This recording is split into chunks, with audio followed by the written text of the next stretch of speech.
Hello everyone and welcome to the semi-finals of Pro Tour Khans of Tarkir from Honolulu. Rich Hagan in the booth sitting alongside Pro Tour historian Brian David Marshall and Hall of Famer Luis Scott Vargas. Our matchup sees Brazilian 21-year-old Thiago Saporito. There you see him. He is playing an Abzan mid-range deck, and his opponent here also in his first Pro Tour top 8 is the US player Ari Lax. Abzan mid-range once again. BDM, what's in store for us in semi-final 1? We're going to see Siege Rhinos, we're going to see Wingmate Rocks, and we're going to see Coursers of Crufix. And looking at their hands, that's pretty much the schedule of events, right, Luis? Yeah, and if things go according to plan, Ari's plan, we're going to see a lot of Planeswalkers. If they go according to Thiago's plan, we're going to see more Wingmate Rocks. Right. So the Planeswalkers and the Wingmate Rocks are the big differences here. More Wingmate Rocks in Thiago's deck. Yeah, and even though Thiago has Fleecemane lines, whereas Ari has more expensive spells, Siege Rhinos and Coursers do such a good job of gumming up the ground that I think it's the expensive spells that are generally going to decide the game, though either player is capable of a fast draw. I mean, a turn 3 Siege Rhino, if your opponent doesn't have a Caryatid, that does a pretty good job of ending the game. Right. So remember that both players mulligan to 6 to open up. Thiago, though, is well on his way in terms of mana because he has a Sylvan Caryatid in play. Plus Urborg, Tomb of Yawgmoth has come down, and there you get the first look at Saporito's hand. And we actually saw kind of off-curve play for both players. Ari missed his third land drop, so this is a turn 4 Courser, and Thiago didn't have a Sylvan Caryatid until his turn 3. Right. I know I said that during So neither player is really on their optimal draw, but that actually leads to the kind of best games. It's awesome when both players have great draws or very medium draws. It's less good when you have a great draw paired up against a bad draw. So this should be an interesting battle just because both players are kind of getting to the point where they can actually start casting spells here. And Saporito's spells are pretty exciting, all of them. You've got an Abzan Charm, you've got Courser of Crufix, Siege Rhino, really arguably the MVP of the weekend, Whip of Erebos, and the big bad Wingmate Rock up at the top. There's Lax's hand. What do we got going on there, We've got more Siege Rhinos. We've got a Johnny Mentor of Heroes, Wingmate Rock, and Sorin, Solemn Visitor. So, 2 Planeswalkers, card that, this is how Ari Lax's deck differentiates itself maybe from some of the other Abzan decks. Yeah, and the cards that Ari has available, besides the Ajani, are all in Thiago's deck as well. And as you see, like the Siege Rhinos facing off. So I think you're going to see, this is a mirror in kind of like the general sense. Right. And it was interesting. I talked to Willie Adel, who designed Thiago's deck, and for him, the most important card in this matchup is the Wingmate Rock. Oh, for sure. It's the 5-drop that if you play it first, you're at a huge advantage. It also does a pretty good job of trumping Elspeth. Elspeth can't kill it with a minus. The tokens can't block it. Right. And I think actually Wingmate Rock is why our builds of Abzan lean towards playing Wingmates over Elspeth. So we just think Elspeth has lost a lot of the value she used to have in the format. Yeah, off air this morning, Luis, you were discussing with Randy that Wingmate Rock to you is almost a Planeswalker, in a way. Yeah, basically, it does the same thing as a Planeswalker. It puts multiple bodies into play, it's resistant to removal, and ends the game very quickly. Siege Rhino number 2 for Thiago Saporito. And pretty importantly for Ari, Thiago didn't draw a 5th untapped mana source here to slam his own Wingmate Rock. He would be able to attack with the Rhino and Wingmate, except he wasn't able to cast it, which means Ari had an opportunity to do the same, except Ari also missed his 5th land. Of course, Thiago next turn is going to be able to cast the Wingmate, but the attack is less good because Siege Rhinos attacking into double Siege Rhinos actually favors the defender. A double block of Siege Rhino on attacking Siege Rhino doesn't go anywhere for the attacker. Classic Magic. Blocking, that's the advantage. But that's what's going to happen. So Thiago now having to decide, does he want... Basically, he would sacrifice a Siege Rhino and deal 4 damage to Ari in exchange for getting an extra 3/4 flyer, which could well be worth it here. Well, he does have Abzan Charm. He does have Hero's Downfall. Yeah, the good thing about that, though, for Ari is it's not a blowout. If you double block a Siege Rhino and you get Hero's Downfall, it's just exactly the same as getting your Rhino Hero's Downfall to begin with. And the same with Abzan Charm. Yes, you end up with counters on the Siege Rhino, but Ari has a Hero's Downfall coming, so he's not too worried about that. So there is the double block, Siege Rhino and Siege Rhino on Siege Rhino.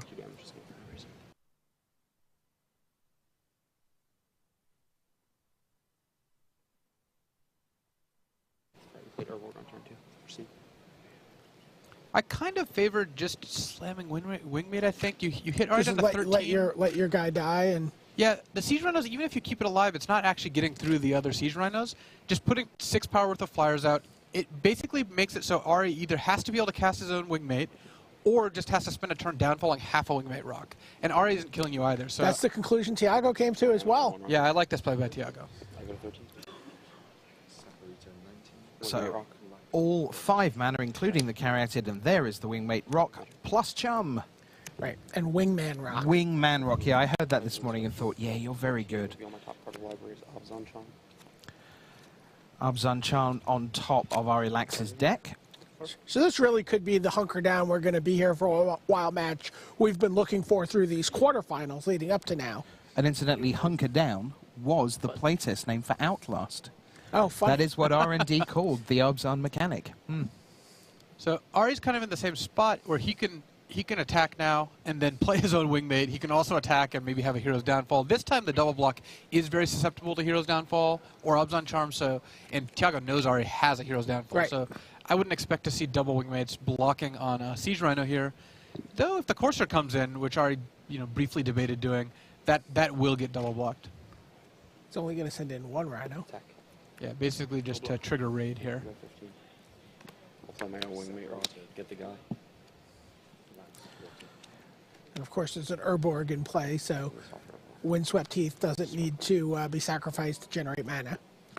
Yeah, and Ari choosing to keep Abzan Charm on top, which makes sense. Also, Ari really wants to hit a 6 land, so now he can draw, see if top card's a land. If it is not, then sack Windswept Heath to shuffle, which is even life neutral because of the Courser. Yeah. So even though they're playing a lot of the same cards here, even though their curves have been very similar, Ari's got the advantage of having a Courser out, so he's getting slight card advantage and draw filtering as the time goes on, plus life gain. But Tiago's advantage is he's a turn ahead, so he's always going to be the person who gets to attack first with untapped mana, because now Tiago could potentially, play a 6 land, be representing multiple removal spells. He could also even just Hero's Downfall before attacking here. What does Whip of Erebos do in this matchup? Whip is pretty good. It doesn't help necessarily when you don't have good attacks. Like if Tiago was to just play a Whip pre-combat and attack with both his Wingmate Rocks and a Siege Rhino, the Rhinos bounce off each other. Ari gets to double block and kill a Wingmate. In exchange, Tiago gets to gain a little bit of life. That's not a huge upside. So yeah, so I like this. I like casting Hero's Downfall, and then looks like casting Abzan Charm and just going in, just attacking with both your rocks. In we go. So Ari falls from 14 through the air. Come the Wingmates. Yep, my life totals going the wrong way. 8. Life total's going the wrong way, says Ari. Down to 8.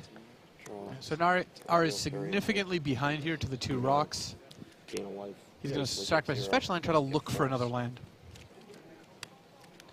Let me see. It is funny how Wingmate interacts with Whip, where if you whip it pre-combat, you don't get the raid trigger, but you get to attack with it. Whereas if you whip it out post-combat, you don't get to attack with it, but you end up with a 3/4 rock at the end of it. So both sides are okay, but it's not usually Whip plus enter the battlefield abilities are very good. Right. In this case, it's you kind of get to choose which half you want. Yeah, it could be a little counterintuitive. So take a look at all the cards Ari has sort of piling up in his hand. The Abzan Charm, he has the Hero's Downfall, so the same set of tools that were available to Tiago last turn. He's got Sorin Solemn Visitor and a Johnny Mentor of Heroes. Yeah, and let's remember that those have been there since the very start of the game, and Planeswalkers don't do anything for you in hand. Ooh, that would be a good Planeswalker. Yes. So Ari was really hoping to hit a 6 land here to maybe just do the same thing Tiago did, yeah. Double removal spell on the Wingmate. And if you notice, Tiago took the care to exile the actual Wingmate and Hero's Downfall the token, which doesn't actually matter as much for Ari, but can actually matter for the other way around, because Tiago does have a Whip in his hand. Right. What Ari can also do is, what I think he's doing, is Sorin and just plus it and attack for 10. Which doesn't sound like the worst sentence ever uttered. No, it's a 20-point life swing there, because both Rhinos become 5/5s. It makes it so Tiago can't really block. You're basically using Sorin to just gain a ton of life and deal a ton of damage.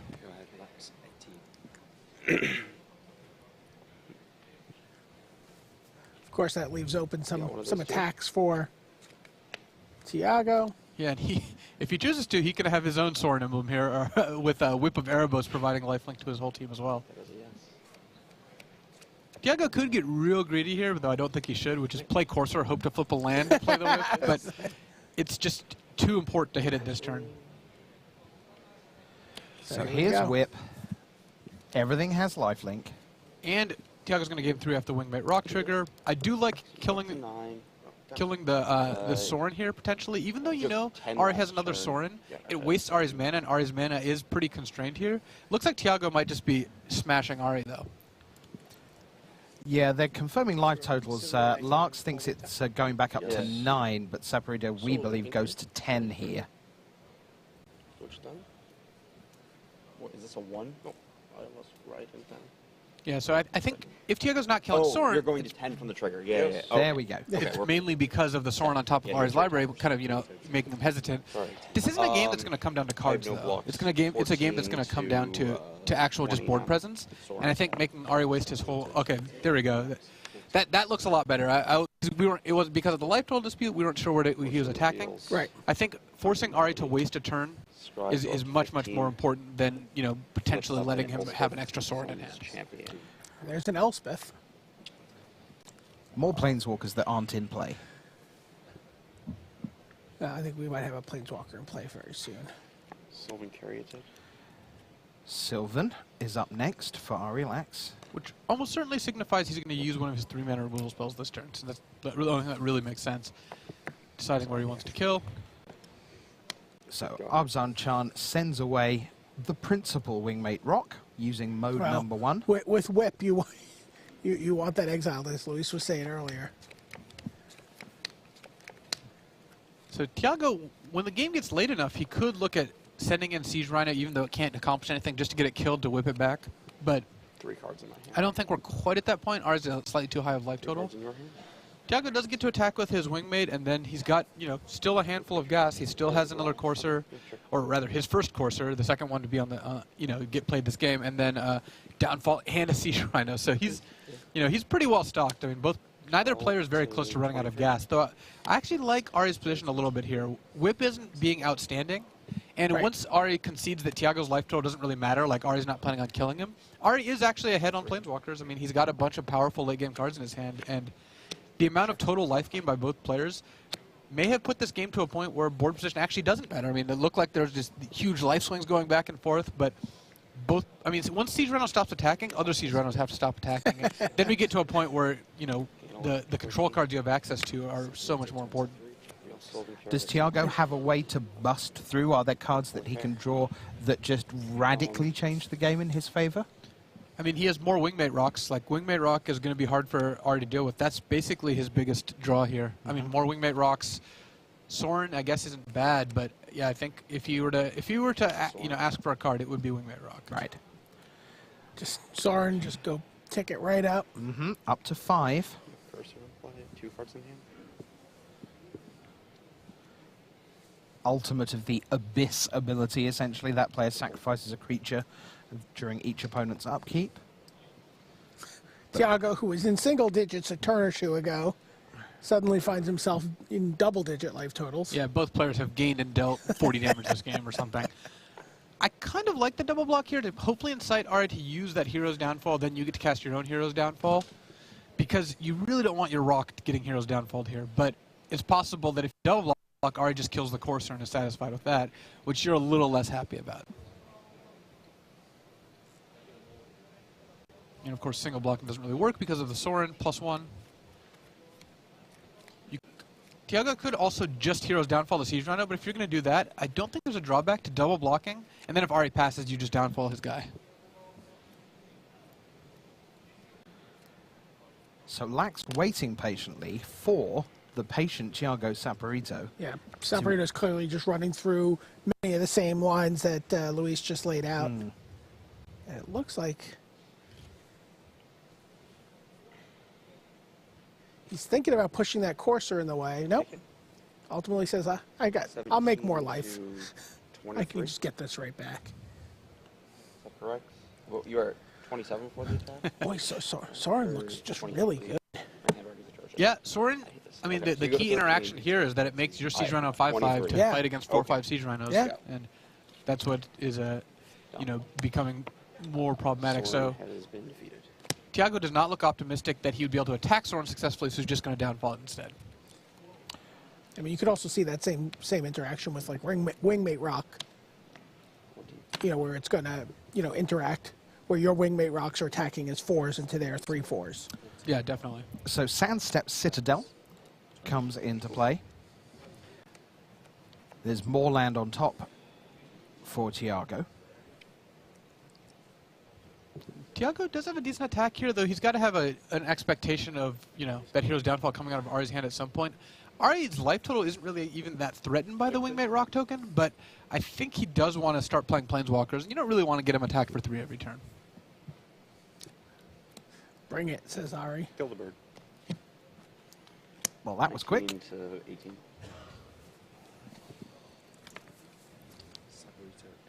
Ari not particularly concerned about getting drained for 4 by Siege Rhino. I mean, like we said, his life total is pretty well stocked, and he's got a pretty good hand for things going long. Okay. Siege Rhino, here we are again. 21?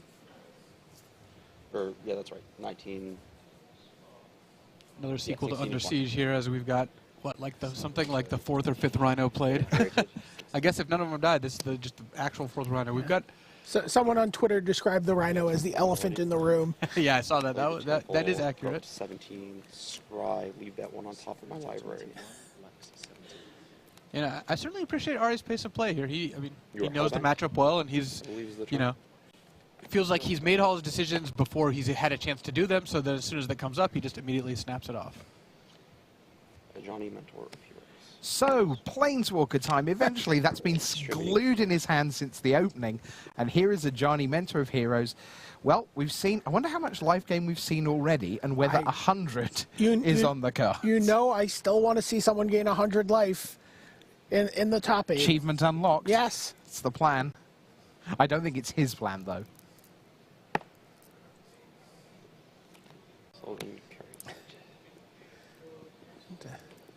So Ari makes his Siege Rhinos an impenetrable wall here. Yeah, he's just turtling up.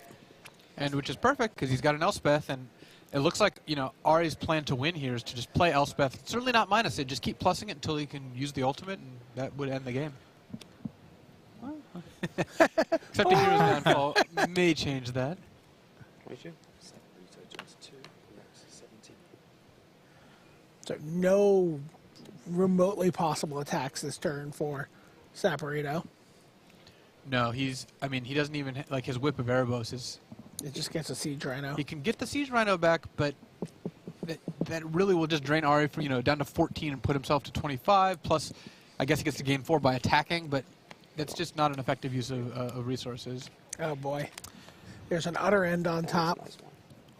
And Corsair or Johnny having a little combo here where, once Ari looks at his top card and sees that it's good, he does not want to use the impulse ability of a Johnny to look at his top 4. 2, 1. Yes. And here comes Elspeth. All right. We're going to need some tokens. 5. The lady herself, there you see her, 3 1/1 soldiers. They don't fly to start with. Middle ability, well, let's get rid of big things. Here comes the Siege Rhino. Big Siege Rhino. So Tiago can double block the Siege Rhino if he wants. Again, that is vulnerable to the Abzan Charm. He knows that it's in Ari's hand. Yeah.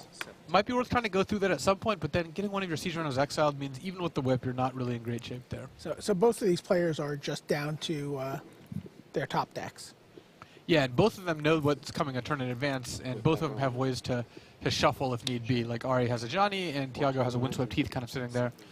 So they're going to have a decent amount of filtering, but they're still just drawing 1 card a turn. I mean, they can use Abzan Charm to draw 2, but it's such a valuable card that that's not, necessarily the best either. Sort of drawing 1 card a turn. Again, with these Planeswalkers in play for Ari Lax, he's just, at an incredible permanent advantage. 4/5 Rhino. That is the whipped one. I mean, he's drawing a card and 3 soldiers The whole Right. block. every turn, potentially. Okay. You go Yeah, up Ari's to Planeswalkers, of course, outnumbering Tiago pretty severely here. And even though a Johnny is going to be tough to beat, I don't know if Tiago has really much of a choice but to downfall the Elspeth, since that's the one that will eventually just straight up end the game. 5 toughness, Sylvan Caryatid, a pretty good foil to So you're gonna reanimated Siege Rhinos. You reveal land. So Tiago One of my planeswalkers. stopping Ari in his draw step, so you can see Ari's next card because of Courser, but not let Ari, activate a planeswalker yet. Interesting little thing. I don't know whether you heard there at home. Ari asked, "Kill one of my planeswalkers." I spent a lot of time watching Ari at Grand Prix Orlando last weekend, and he constantly talks to his opponent about the plays that he thinks they're about to make. It's a very curious thing that would certainly give me pause on the other side of the table. It's like, why are you asking me if I'm about to kill one of your planeswalkers? Yeah, you can certainly suggest things to your opponent by sort of confidently saying, oh, this is what you're going to do. But I mean, I think it also just, at this level, maybe just seems obvious to both players. Yeah, I mean, I don't think Ari is running any mind games or anything. I don't think strategic. I think it's just his personality. Yeah, I mean, I think he's just confirming, really, that they're both in the same world where his planeswalker's about to die, which is what he thinks will happen. Just did you draw for 10? Yeah, I drew the other end that was on top of my deck previously. Oh, by the way, I drew the other end. Elvish Mystic. And now an Elvish Mystic, which is one of the less exciting cards in Ari's deck at turn 23 or whatever we're at now. Ari using, Johnny to find an Elspeth, which is kind of the super team there. Yeah. And while he's at it, he might as well keep attacking with a 6/7 Rhino. It's not like he has to worry about getting attacked back. So I mean, Ari's deck really is more like Obzon Super Friends here, isn't it? Yeah, I mean, he doesn't have, again, he doesn't have Fleecemans, he has Planeswalkers instead. And that's a pretty dramatic, I mean, swapping the bottom of the curve for the top of the curve is a pretty dramatic change in how the deck actually plays out. Is it inevitable now? Are we into the death throes of Game 1? I would be surprised if Tiago could come back from this. Again, Tiago has to draw a very good sequence of cards in order to beat all these Planeswalkers because he's multiple cards behind. Yeah, sure. Even the 4th Siege Rhino is not going to be enough, so he chooses to shuffle it away. It feels like the 6th or 7th, but I guess that's between them. Right, we were using morph counters that were labeled first through. You were going to do that for Siege Rhino? Yeah, we could have gotten up to about our 7th or 8th Siege Rhino there. Yeah. More than maybe morphs we've gotten to in any one game. I wouldn't be surprised because Siege Rhinos kind of, when they're on both sides, they slow the game down. When they're on just one side, they tend to speed it up pretty quickly. But again, the difficulty of attacking Rhino into other Rhinos means that Siege Rhinos tend to, kind of make the game grind to a halt. I love the interaction of Ari's deck, though. The Sorin Solemn Visitor with Siege Rhino just seems like a really just great route to take for this deck, where especially if you feel like you're going to be in a world of... I feel like if you're going to be in a world of Siege Rhinos for the next year in Standard. Yeah, and Sorin's actually one of the cards that's in common between all of the Obzon decks left in the top 4 here, where you even have, like, from the spectrum of Sigrid's, aggressive deck to Ari's controlling deck, with Tiago kind of in the middle, all 3 of them have Sorin. Are you prepared, BDM, to declare Sorin the winner of the Planeswalker Challenge this weekend? Over Sarkhan? From the new set? From KTK, yes. Yeah, I think so. I was going to say, Elspeth still has something to say about it, but... Time to be done, and Ari Lax. Both players, slowish starts. In the end, Ari Lax had the Planeswalkers. They sat in his hand for a very long time, but once they were on the battlefield, that was his edge. Right, well, both players are just playing 1-for-1 removal, one creature, one creature. Ari had the cards that just were a recurring source of advantage for him. Yeah, and because Ari was able to stabilize against all the, the Wingmate Rock and the Siege Rhino with a couple Sorin +1s to gain a bunch of life, the game dragged out long enough to where neither player could attack, but Ari was taking up Planeswalkers. Well, both these players now sideboard for game. File Blight, couple of Murderous Cut, and Unravel the Ether, 1 Liliana Vess, and 2 Nissa Worldwaker. So, Luis, give us a sense of where this might head for Game 2. The most appealing card is certainly Dune Blast. Yeah, since that's what I'm in a stalled board right like that, it kills all your opponent's creatures and kills everything but your biggest creature, which is pretty nice, especially when a lot of the permanents you have in play are Planeswalkers. Right. So those obviously don't get touched. I suspect we will not see Mass Calcify make a second appearance here, as it does not, touch Tiago's Wingmate Rocks or Siege Rhinos. Mass Mortify, as we were calling it, when you reveal you accidentally sided it in with Exactly. Core serve crew fix. I could see End Hostilities, Murderous Cut, and Liliana also all being good. They're, Murderous Cut is a pretty good combo with Planeswalkers because you can almost tap out for a Planeswalker and then play a one-mana Murderous Cut. I don't know if Ari needs more one-for-one removal, and I don't know how much he wants to rely on like a Wrath plan, though it does seem pretty good. I don't love Nissa because the lands don't match up well against Siege Rhino, and Nissa itself gets attacked. So I would be a little bit more surprised if you brought that in, but I haven't tested this specific match. That's a little scary because when you say, oh yeah, the lands don't match up well because they're only 4/4s, which was the subtext of that. That's terrifying.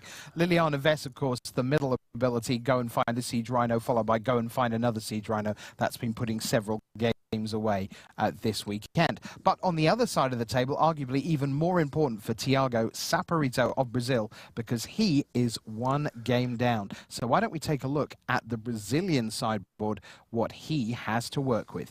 Now, he decided that one End Hostilities was not enough. He really wanted it to be over, so he has 4 of those, 3 Thoughtseize. There we see 1 copy of the mythic rare Unoffensive the Foremost, the Human Soldier, Agent of Erebos, a single copy of Erase, 1 Utter End, which we saw Ari have last game, 1 Back to Nature, 2 Elspeth, so he gets to potentially fight a bit of a Planeswalker war, and 1 Stain the Mind from M15. So, BDM, what are you looking at there? I kind of like Stain the Mind, actually. I knew you were going to say that. And I was going to make fun of you even if you didn't. Yes. So. I mean, if he feels like it's a really bad matchup that he doesn't have a lot of answers for, though, that card just might be what he needs. I would be surprised if he sided it in. That's just paying 5 mana for a spell that doesn't affect the board and only may affect their hand. I don't think is something you can afford. I mean, every turn there in the first 7 or 8 turns is so valuable.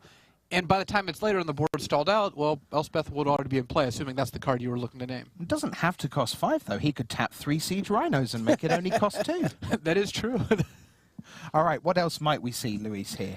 I mean, Utter End for sure is going to come in as well as the Elspeth. Those seem perfectly well suited to that sort of game. Inoffensive does not seem good against other opposing Siege Rhinos or even Planeswalkers.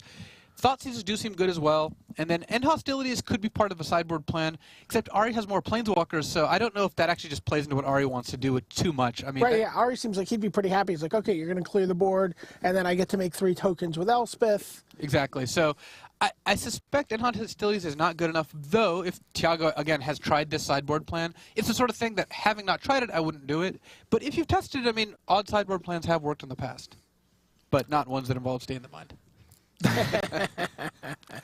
So, the staples of the format, your Elspeth Suns champions, Thoughtseizes may be in, Utter End for sure, maybe the End Hostilities, watch out for whether those come in or not, and don't hold your breath on Stain the Mind. Sure. That's the summary on that one. I'm assuming Stain the Mind is in there, actually. It's just a combo breaker. Yeah, it's only for Ascendancy. I mean, Thiago, he got this deck list from Willie. Willie's very aware that we're all playing Ascendancy, so not saying that Willie, leaked that information. I'm just saying people who know that other people are testing Ascendancy are more likely to overstate how good Ascendancy is, or at least be aware of it. So that's what Erase, Stain the Mind, and Back to Nature and Thoughtseize are basically for. We did a bit of a primer together early in the day, Luis, on the Ascendancy combo. To what extent, when you have a combo together, do you actually sit down essentially with Gatherer and go, name every card in the format that could be bad for us if someone knew that all they wanted to do was beat this deck? Yeah, we definitely do. We did some testing against Stain the Mind. We tested against Phyrexian Revoker, another very good one, because it's a way to essentially kill Silver. I just want to welcome everybody who's tuned in so far. Our live audio coverage is going to begin in about 40 minutes, around 8 Eastern. So right now we're just going to keep watching the semifinals, and we hope to begin the broadcast after the semifinals during the break before the 5-round, or I should say best of 5 Pro Tour finals. So keep watching. We'll keep updating the graphs and the overlay and feeding you the live audio from the official stream while we get our stream all set up and get our hosts online. But other than that, I mean, this wasn't the weekend we'd hoped for. We kind of tried to, made a move by playing the Ascendancy deck. I think if the deck ended up being great, it would have been really, really good. Whereas a lot of us played Jeskai, which Ben Stark top 16 with, and Shahar top 50 with, and that's the sort of deck that is going to be good. Is going to be decent at least. It's never going to be insane, but it's always going to be decent. And Ascendancy, its range was from like not good enough to way too good. Right. So we kind of, took a shot there, and it didn't quite work out the way we had hoped. Do you feel like maybe you're playing safer decks for the past few Pro Tours, and you just wanted something that was a bigger swing? No, I played this kind of deck the last couple of Pro Tours, actually. Like, if you look at last year, I played Valakut, I played Mono Red. So I've been playing these, like, kind of non-interactive decks that could just really spike, and maybe that's not good. Maybe I should be playing more interactive decks. Though the best deck I think we had last year was the kind of now Sultai control deck in Block, where Josh Utter-Layton made top 8 with, and, or actually top 4. And that's the sort of deck that... maybe I should be playing more of. That's what the Jeskai Wins deck is. It's a very interactive deck that doesn't have any outrageous win percentages, but it gives you a lot of room to play Magic. I've kind of been leaning towards decks that, if they're good, they're very good, but don't give me a ton of room to maneuver. Now, is part of that because of real-world commitments, if you like, that, in fact, perhaps you don't trust your own edge over the rest of the best in the world in a way that you might have done, let's say, in Core Blade era 2011. Is it a slightly different you that is playing at Pro Tours these days? Not really. I mean, we still met and tested for over a week and prepared beforehand. So it was more like, this is kind of more what Magic is like nowadays. Like, you don't get Psychotog anymore. You don't get Mystical Teachings where, me, Paul, and Paulo all made top 8 with the same deck, because it was just insane for the format. I haven't seen any deck in the last couple Pro Tours that really can claim more than a 60% true win percentage, which is fine. I mean, that is how these things have worked, but it does mean that you don't really have any expectations of doing amazing with a broken deck that no one knows about. People are very good at tuning and finding decks these days. No more flying to Europe to play 1 week of Memory Jar before it's banned. Exactly. That's just the sort of thing that the cards are not designed to do. Right. So let me ask you a quick question just while we wait for Ari to come back. How do you feel like, if you were going to play an Ascendancy combo deck after this event, which version do you like? Do you like the version you guys played or the version that Li Shijian had coming into the top 8? I think that the version we played is a little more resilient to hate just because we have 4 Dig Through Time and 2 Treasure Cruise. And so the post-board games, you get to draw a lot more cards, which actually is important because when you're fighting against hate. That being said, I don't know if I can recommend an Ascendancy deck if people are prepared for it. If you are playing at someone like Sean McLaren, who has Negate and Erase and Dissolve post-board, it's just not going to go well. Sure. So there you see the players. Arilax back in the building, but not looking at his 7 yet, because that 7 is what Thiago Saporito is looking at. Caryatid Silvestre. Yeah, still hexproof in any language. Plenty of land. 5 land, Charm, Caryatid. You keeping? He's going to keep. So now Ari looks at his 7 for game 2. I'm not. I am not. Away it goes. Well, while they shuffle up, game 1 eventually turned out to be about Planeswalkers very much, and the lady herself, Elspeth, Sun's champion. And now we have the opportunity, potentially in game 2, to see those on both sides of the table. I'm sure I've seen a Pro Tour like that somewhere before. Why don't we take a look at Elspeth, Sun's champion, for you, and just take a look at one of the fabulous Planeswalkers that are just outstanding as we head to game 2. There you see her. 3 soldiers, that's the +1, which is mostly the default. Then the middle ability, everything huge dies. And eventually, if I'm going to kill you, well, I'm going to turn my 1/1 ground guys into 3/3 flyers. But you know what? Looking at boards full of Siege Rhinos, Elspeth just looks, possibly as good as she's looked in a while here. Yeah, Elspeth is pretty decent against Siege Rhino, but it's kind of unfortunate that if your opponent has like a Siege Rhino and a Courser, and you don't have anything to defend Elspeth, the minus ability doesn't work because you kill the Rhino, but then the Courser kills your Elspeth. And the plus ability actually doesn't work that well against Siege Rhino. It gets trampled over. So there are definitely boards where you can get a huge swing out of playing it and killing 2 Siege Rhinos, but it's not as simple as, Elspeth against Pelucranos, where she basically just wins. Just let me unwrap my Christmas presents, Luis. I'm picturing 3 Siege Rhinos dying to it. Well, Elspeth has been around for a while. You can't claim that this is a new thing. So basically you're saying this is the best she's ever looked, now she's dead.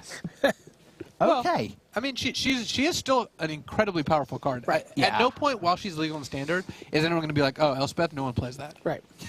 Who plays that? Right. Well, is there any color that's not playing creatures? Well, Looks like we're underway, actually. Yep, so let's get back to the action, and we will open up with a bit of scry action for Tiago. So when we saw that Tiago kept a 5-land hand, we couldn't quite see the last spell, and it was like, you know, if it's Caryatid, 5 lands and a random spell, Obzon Charm's actually the first thing I guessed, because there aren't very many other 1-spell hands you would keep. So straight away we will fetch up. And that's pointing land to the number 2. ability for Obzon Charm to dig. Right. 2 In this cards deep. particular case, it's early in the game when Ari has nothing else in play. It's using Obzon Charm to draw 2. It looks like the end hostilities did come in there, looking at the bottom of his deck. Yeah, I'd be curious to see how many came in. I mean, it is certainly a card you don't have to board in all 4 of. I mean, you could board in like 1 or 2 just to, you know, as a way to get out of a bad situation. But I'd be much happier on Ari's side boarding in Dune Blast. Now that, you know, that's the card you want for Namir.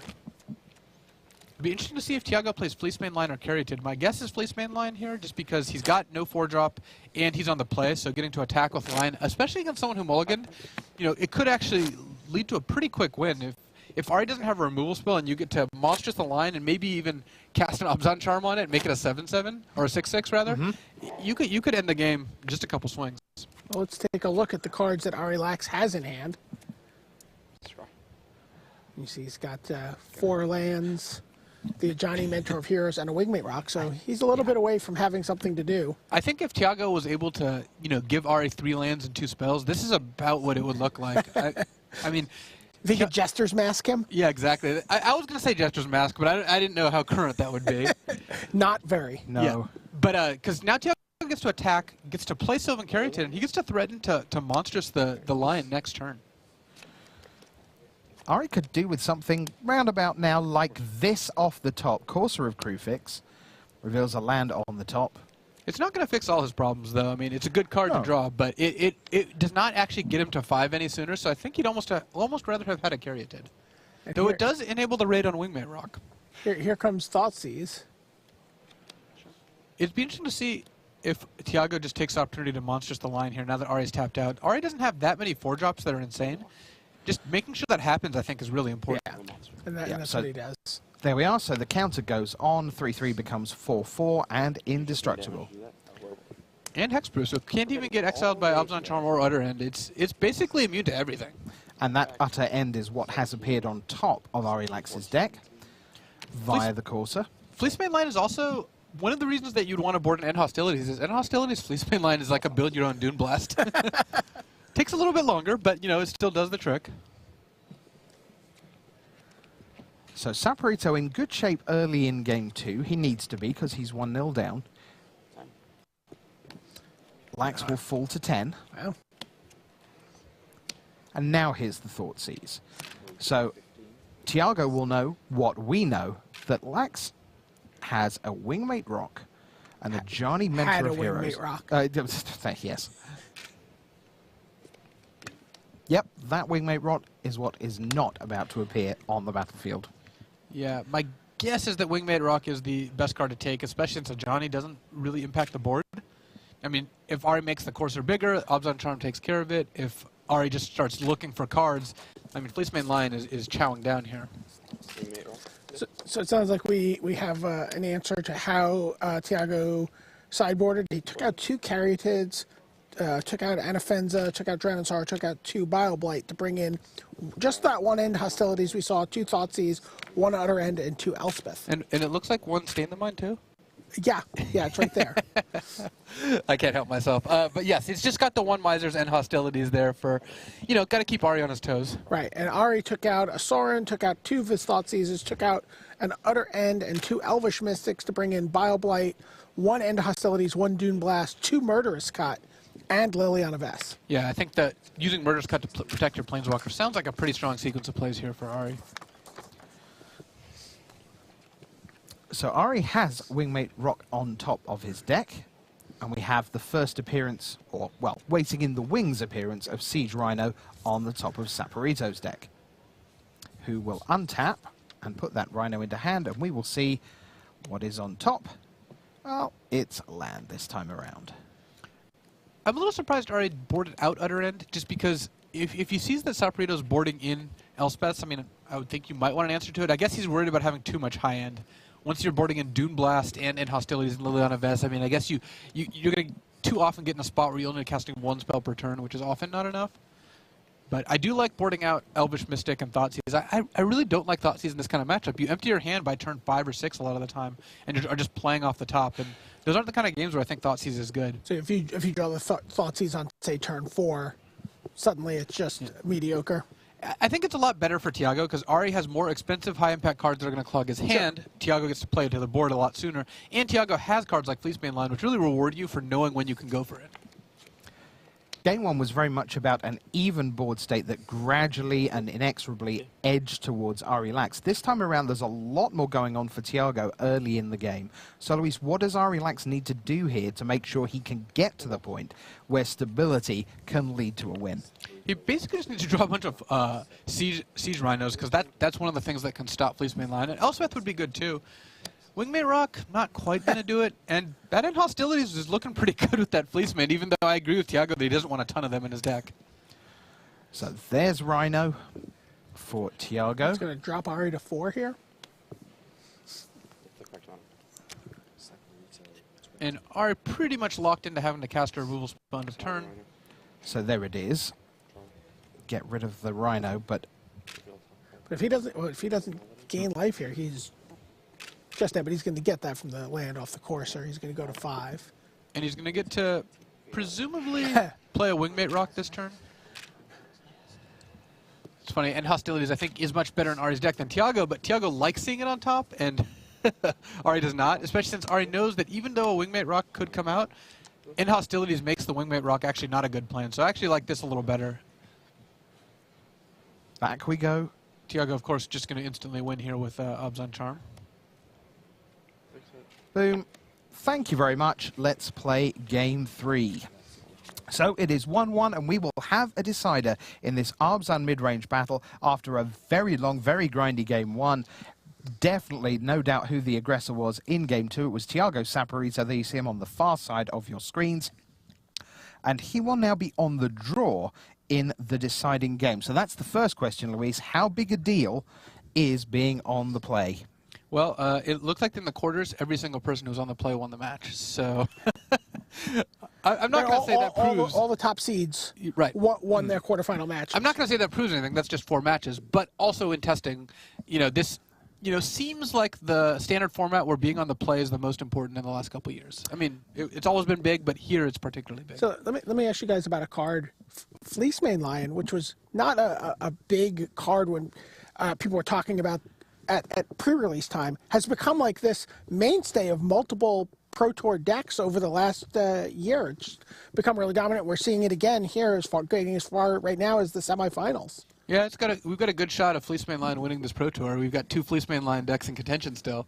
And, I mean, part of the fact that it's just a 2-mana 3/3, which at its base is very good. Watchwolf saw a ton of play. See, that's what I love. I think that's one of the edges that a lot of older players have over newer players, is that when you try and evaluate cards, if you hear yourself say, it starts as a Watchwolf and then gets better, well, that's a real kind of flag that you should be paying attention to things like this. Yeah, I feel like you should be able to do that analysis without the Watchwolf comparison. It's just like it's a 3/3 for 2 that becomes 4/4 indestructible. Yeah. Yeah, I mean, once it becomes monstrous, there's basically nothing that can remove it from the battlefield, besides some very bizarre, occurrences. Yeah, where you sacrifice your highest guy. Crackling Doom works. does it. You can also double Bile Blight your own Fleecebane Line. Yeah, that's a bit of a stretch, but super.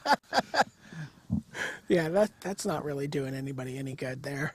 Well, we lost some Caryatids in this tournament to opponents going Caryatid, Bile Blight, my own Caryatid as a way to stop the Ascendancy combo. I believe Ari Lax was talking about doing that play. Yeah, he absolutely was. Glad to see that Trample was ultimately removed from that. That would have been savage. So Fleecebane Line equalizes for Tiago Saporito of Brazil. And now one of these two will advance. And who will they meet in the final? Well, that's semi-final 2. And waiting patiently off camera for us is the Abzan aggro deck of Mike Sigrist of the United States up against blue, white, red Jeskai wins Sean McLaren, looking for 2nd Pro Tour title in a year. Crazy. Who do you like in that matchup, Luis? I think I have to go with Sigrist. I mean, I think it's pretty close, but Sigrist, the Obs on deck is really built with Jeskai in mind. So I would have to imagine that he feels pretty confident in the matchup. I like, every time I've watched him play with that deck, I really like the way it plays out. It doesn't, dirtle around with the mana accelerators. It just gets right down to the business of bashing. Yeah, I mean, McLaren does have main deck Anger of the Gods. I mean, that is a card. So yeah. I don't think that we're looking at a blow in either direction here. But, I think Sigrist has a slight edge. But right now, it's the last game of the tournament for somebody.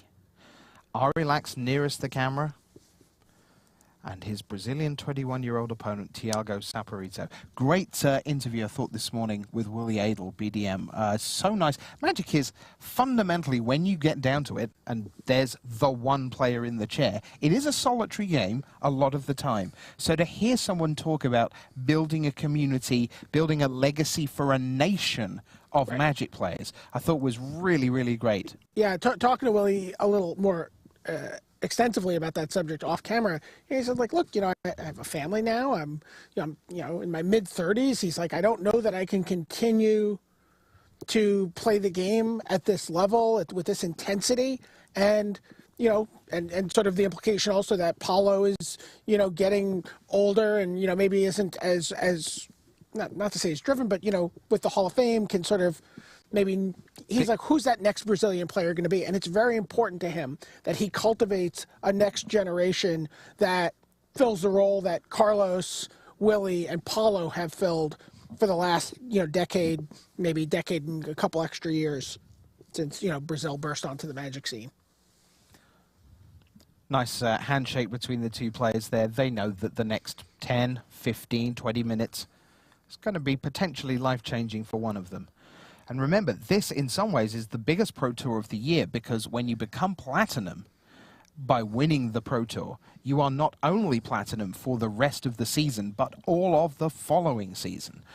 So you are looking at the best part of 2 years from now of guaranteed fabulous accommodations being flown around the world to play this game on the biggest stage. It is a huge next few hours. It's funny also for all of Ari's success that he's had over the last couple of years playing Magic, a couple top 16s, some strong finishes, doing well at the Grand Prix. Platinum has eluded him his entire career. I feel slightly responsible here. I'm responsible for one of his top 16s not being a top 8 and for him missing Platinum. Back when I used to win matches, a lot of them were apparently against Ari in big spots, and we joked about it after his round one. I asked him what the key to his to getting into the top 8 was, and he says not having to play a win-in against a Channel Fireball member. Yeah, I guess he's lost to me, Webb, and Raptor kind of in these crucial rounds. So here we go. It's time for Game 3. We begin with Citadels aplenty. Sandstep Citadel comes down. Caves of Koilos is land number 2 for Ari Lax. Both players have kept, which is great. Here comes Thoughtseeds, which means that we and you and they will know what is going on in Lax's hand. And there you see it. There's a Courser of Krufrix, there is an Elspeth Suns Champion, there is Siege Rhino, and there is Wingmate Rock to go along with Windswept Heath and Urborg Tomb of Yawgmoth. Yeah, Ari's got a pretty solid hand. It was just missing the Sylvan Character. That was the one card he needed to kind of make this an A+ hand instead of a pretty solid B+ hand. It has all the spells you want. It has the 3, 4, 5, and 6 even. So this is a very solid hand. So do you go early, low in the curve and take the 3 out, or do you want to, get that Siege Rhino out of the way? It's really going to depend on Thiago's hand, since I think taking the Courser, if you don't have a way to deal with it, is probably the best, because it just stalls Ari for an entire turn. But depending on what sort of removal spells Thiago has, I could see it basically being any of the cards. He took the Courser. So what do you think that says about what's in Thiago's hand while we wait for that to get kind of revealed? It looks like another Thoughtseize for sure, but it would indicate that Thiago either doesn't have a 3-mana removal spell or is not interested in using it. Yeah. Away goes Siege Rhino. Oh. Ari with the little flourish there. Yeah. Guess what I'm going to play? Ta-da. Yeah. In his head, he's just going, justice. I'm going to go to... And he's also going, you're not running me over anytime soon like you just did to make this happen.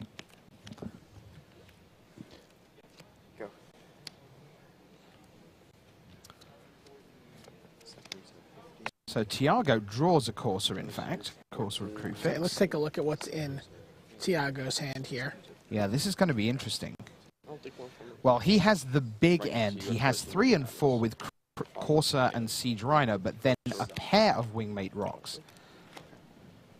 Yeah, and I mean, this is all the settings here to be a kind of game like the first one, where no one gets run over, and both players play a lot of things to the board. I mean, Tiago looks like he's got multiple Corsairs and Wingmate Rocks. Play pretty good defense. Ari, of course, has the Wingmate Rock and the Elspeth ready to go, and between the Caryatid and the Corsair, he's going to be able to cast them. But if this game bogs down, that has to favor Ari because of the Planeswalkers, right? Yeah, just like the first game. I Yeah, mean, and the Dune Blast now, with that sort of like Draw. ticking Reveal.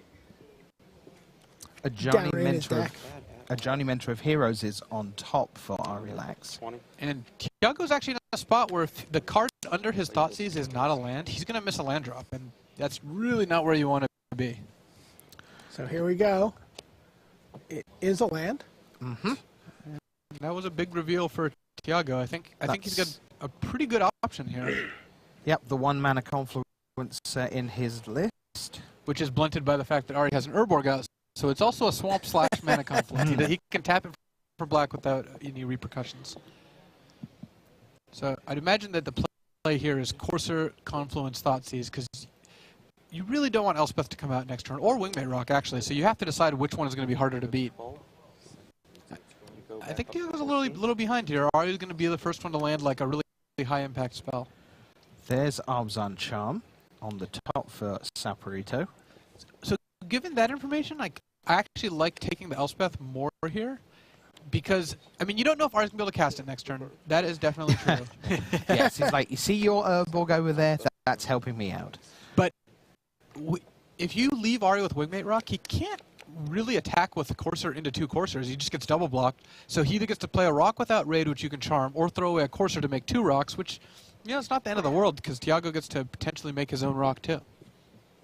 Of course, if you take the Wingmate Rock, hoping Ari doesn't hit a land, and Ari hits a land and slams Elspeth, Tiago doesn't have a great answer to that. He's got his own Wingmate Rock, but That's a couple turns away from attacking. yeah. So actually, I mean, it's really close here. This is, I mean, I don't want to waffle too much, but there's just very valid reasons to take either card here, and it really depends on kind of the card under the top card. We know the top card of each player's deck, but the second card is actually really important information. Is this the sort of moment? Just under the top deck. Is this the sort of moment, Louise, where you look back with the trophy and say, this was where I won the Pro Tour? And is it the sort of moment where you limp out of the feature match area in 10 minutes' time going, yeah, that's where I lost the Pro Tour? Well, you definitely do. The unsatisfying part being that no matter which you take, the cards that come up next with on top of each player's deck can make it right or wrong. I mean, which then means it's a judgment call. It doesn't mean there's a strict right or wrong play, I don't believe. Mm-hmm.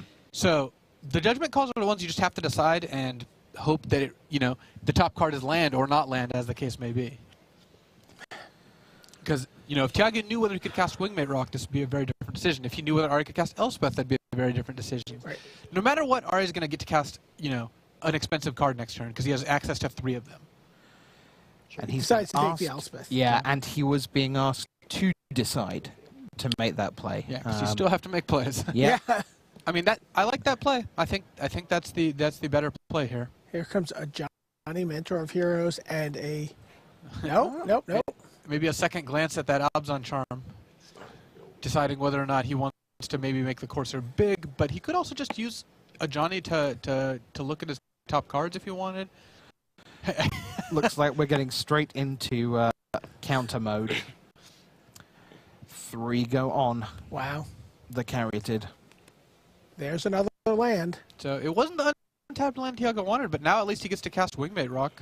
Or rather, he cannot cast Wingmate Rock. So this is, I think he's probably grateful that he did not make a play based on being able to cast Wingmate, right, given that he's not able to cast it this turn. And also, let's observe that we have an End Hostilities sitting on top for our definitely. relax.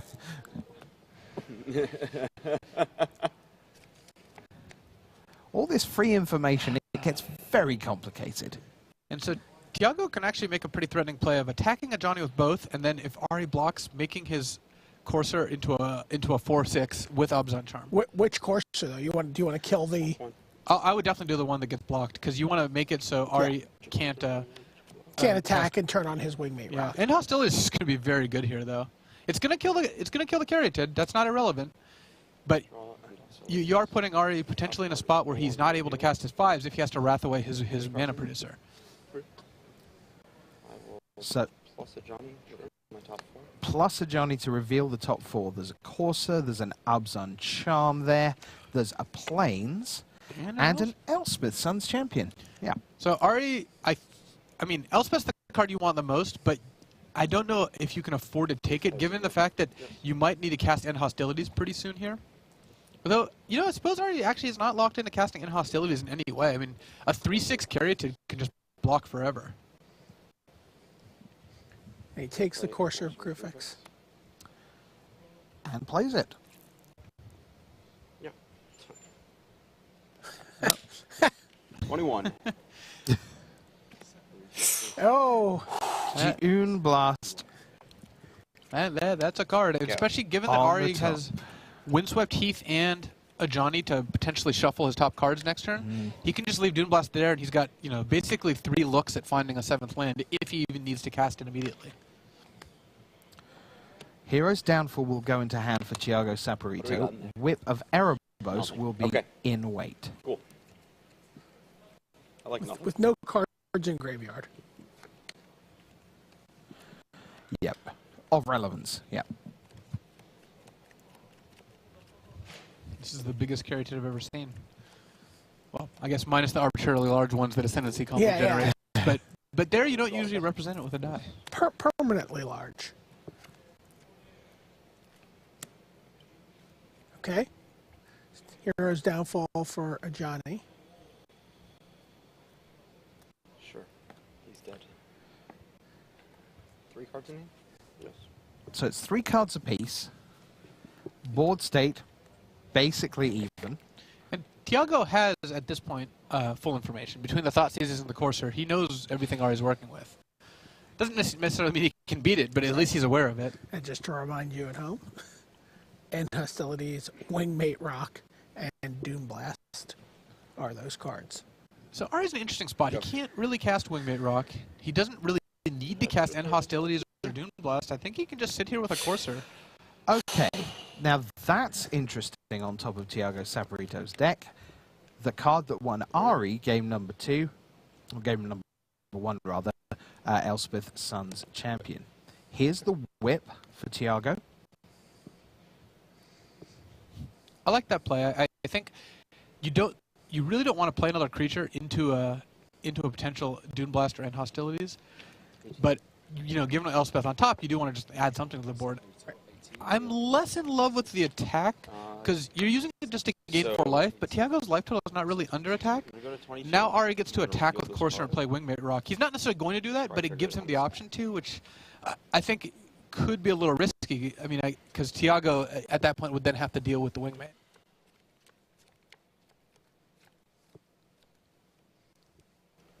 So I suppose if Ari plays Wingmate Rock, Thiago's plays to attack back with the 4-6 Courser, play his own Wingmate Rock after maybe trading for either one of the Rock tokens or getting 4 in.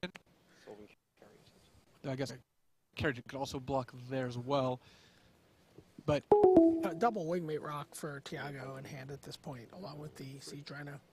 Yeah, I mean, Thiago's got some action, so it's Ari. Both players are doing pretty well. Ari also kind of wants to get rid of those Coursers. I mean, Thiago's eventually going to hit a 6th land pretty much no matter what this game, just because the game is going to take a number of turns more. But I think guys, that, we're going to go ahead and get started in a little while. We're just getting everybody you just don't want your online. opponent getting free cards. Let me know if there's anything you want to see in the overlay and start thinking of questions that you might have.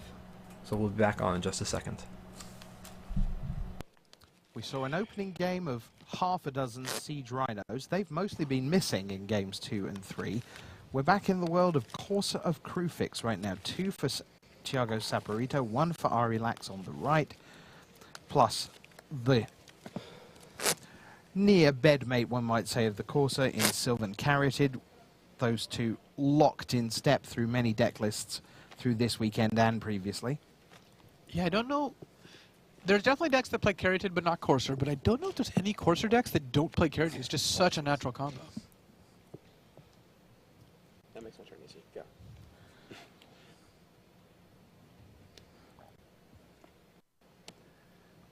Caryatid on top now for Saporito. That was a big sweat for Tiago there. If he hit a land, he could cast Elspeth, and that would be pretty good for him because Ari doesn't have, an incredibly great answer to it. Right. But now that he missed that turn, Thoughtseize is going to come and take Elspeth out of his hand. This is the most likely sequence of events. Also, Sylvan Caryatid being on top is about the worst card imaginable, just because it's a land that takes a turn to generate mana, but isn't also a spell, so you're not actually drawing anything super relevant. Hey guys, this is Doug.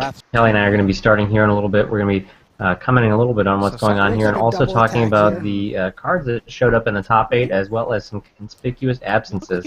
I know that Siege Rhino is really at the top of the list of the discussion, so we'll be hitting on that, and then we have a whole list of things that we had sent out to insiders this morning, talking about what cards had shown up and what cards were missing. There's a certain reveling satyr god that has made his absence known, and we'll certainly be talking about that among other things. So after we get our technical things all lined up, we will be back with you in just a moment. So Ari's Courser's doing a lot more work than Tiago's. It turns out having two Coursers if you are a QS member and you want to call in for a minute, so Ari's you can kind of hop in full on on control Google mode here, Hangouts. Let us know, and you can try to take a few callers and questions from our more of an audience. anti-aggro card than an anti-control. So let us know if you're interested in that. Doesn't seem amazing in this matchup.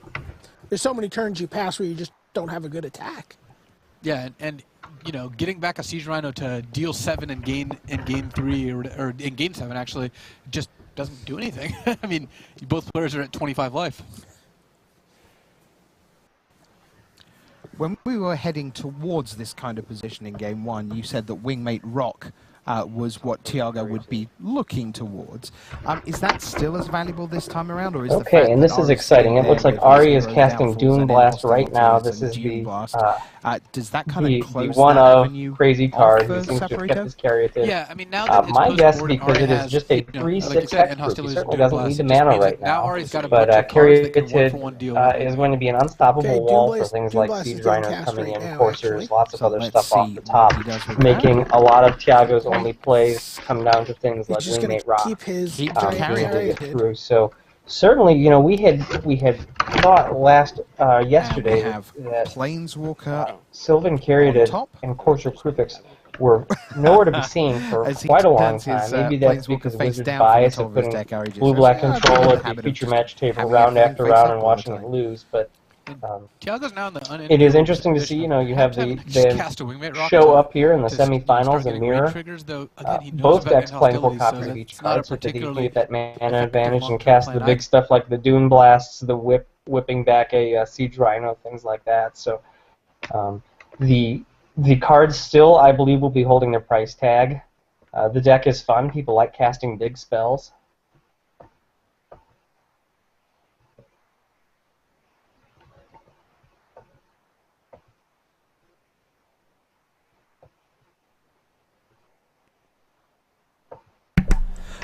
Yeah, I think you might be right about the bias towards Caryatid and Courser decks on camera. We don't have the full statistics yet, so it's hard to say whether or not we can know whether or not it's bias. But the cards still clearly they have power. They're in multiple archetypes, and they're kind of an engine unto themselves. So I think what's really going to come down to is how many copies were in the top 8, how many copies were in the top 16 and 32. And we know that they're going to be putting up the deck lists of all the 6 and 4s. That ignores their standard record. So, Wingmate Rock go ahead. is a card. And now Ari and Tiago both run Wingmate Rock. This was really kind of the card everybody was watching because it was hyped up going into states. It went from, let's say, I think $5 starting out all the way up to $13, and has been pushing past that. People had really expected that if this card was going to hit, that this was its weekend. I think some people were getting a little bit of heartburn in the fact that Wingmate Rock was not seeing any appearances for quite a long time. So it is, we've got both decks playing it. I think it's going to be playing a really pivotal role here because it's one of the few things that can punch through the ground stall and kill opposing planeswalkers. And crucially, it also dodges Elspeth's Retribution of the Meek ability. Wingmate Rock, I believe, is it's already at a price that makes it unattractive for me to want to pick up, but I think that it is certainly holding its value. Trade them and hold them, I suppose.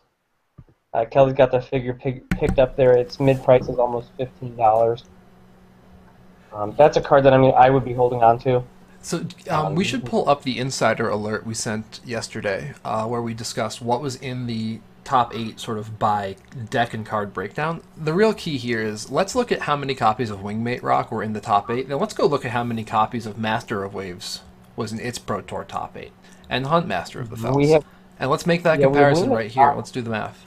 Wingmate Rock has 8 copies across 3 decks in the top 8. So that's a pretty good showing. That tells us that it's showing up in at least 2 to 3 of us in 3 decks. So it's good there. We talked about Sylvian Curated. We have 12 across 3 decks. We have 8 Courser of Kruphix. The discrepancy there, you may be wondering why 4 more. That's because there was one Jeskai combo deck that made it. It also was running 4 Jeskai Ascendancy. One thing we had talked about earlier and yesterday was Pearl Lake Ancient. That card saw a big surge yesterday.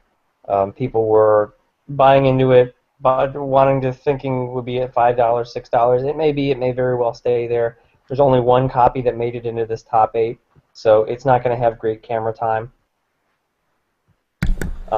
Mantis Rider. I should point out, though, that we did see a lot of Pearl Lake Ancients around the tournament. I think that this card's appeal depends on how many copies were in the top 32. How many people considered this card to be a best-in-class control finisher or mirror match breaker? We heard Tom Lapelli, who, we've spoken to him before, and we know he's a pretty sharp dude. He was talking about how the card seems kind of cobbled together mechanically because they kind of crafted it to be a control finisher. Returning 3 lands to your hand is really relevant because getting to discard them to something like Prognostic Sphinx means you're just fueling your delve spells like Dig Through Time.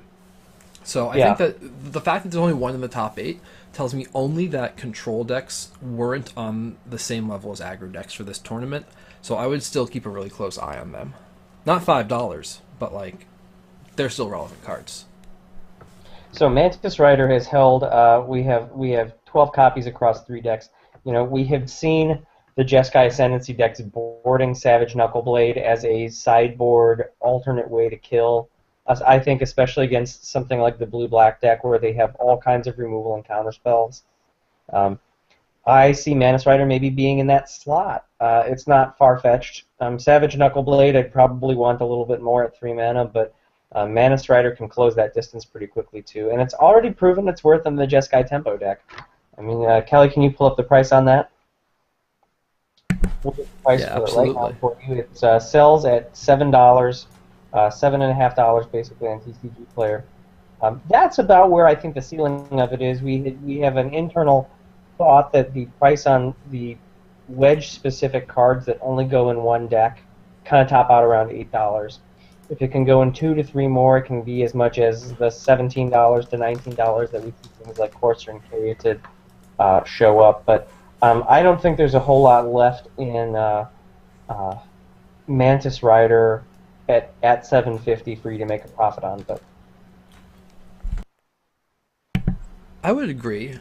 And as I was watching the coverage this afternoon, they were just showing all these situations where Mantis Rider really shone as an efficient higher-end curve card in the really aggressive decks, but also a key control board stabilizer because it lets the Jeskai decks run more controlling while still having an evasive attacker, blocker, threat out of nowhere. So it's just super versatile. Almost every deck in the format that can cast it will run it.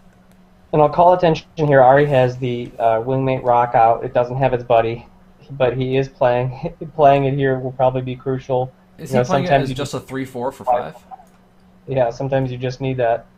Yeah, that's a decent backup plan to, like, when you don't get to attack for a turn. I think that's fair.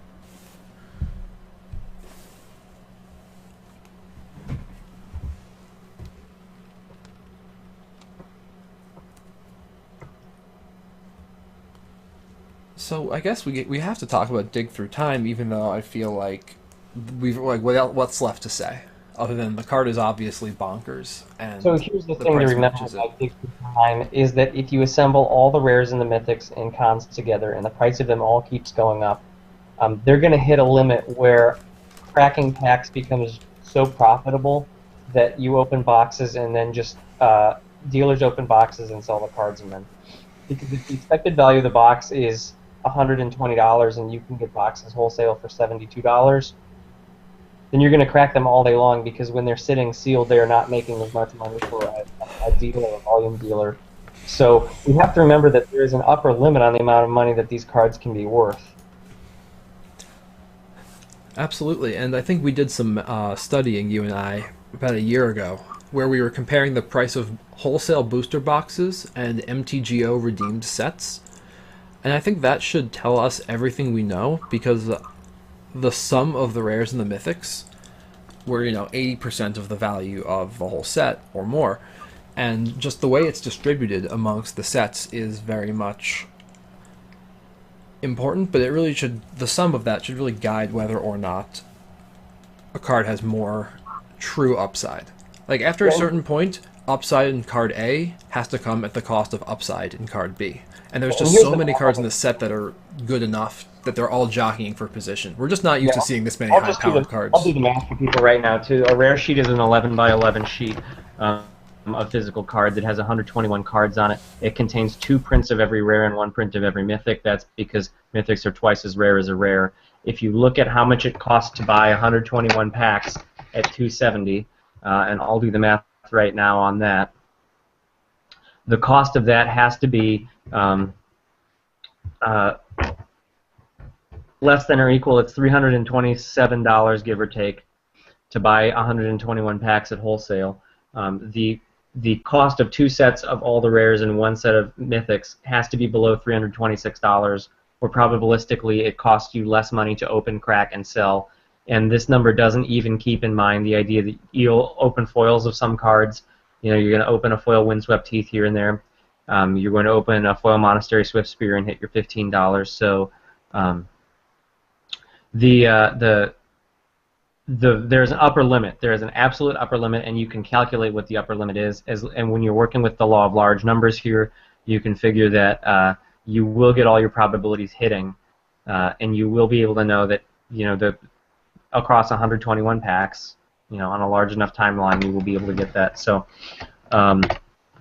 we know what the upper limit is on the cost of this set. So anytime a card like Dig Through Time goes up or Sarkhan goes up, there's only a certain amount of wiggle room that they can go up before the cost of the whole set goes down. So that's a good thing to know. Yeah, absolutely. And that has guided our decisions in the past and our recommendations. So it's not a one-off thing. It's pretty consistent throughout Magic. And of course, the redemption of MTGO is a driving factor in that, because it keeps the market very efficient.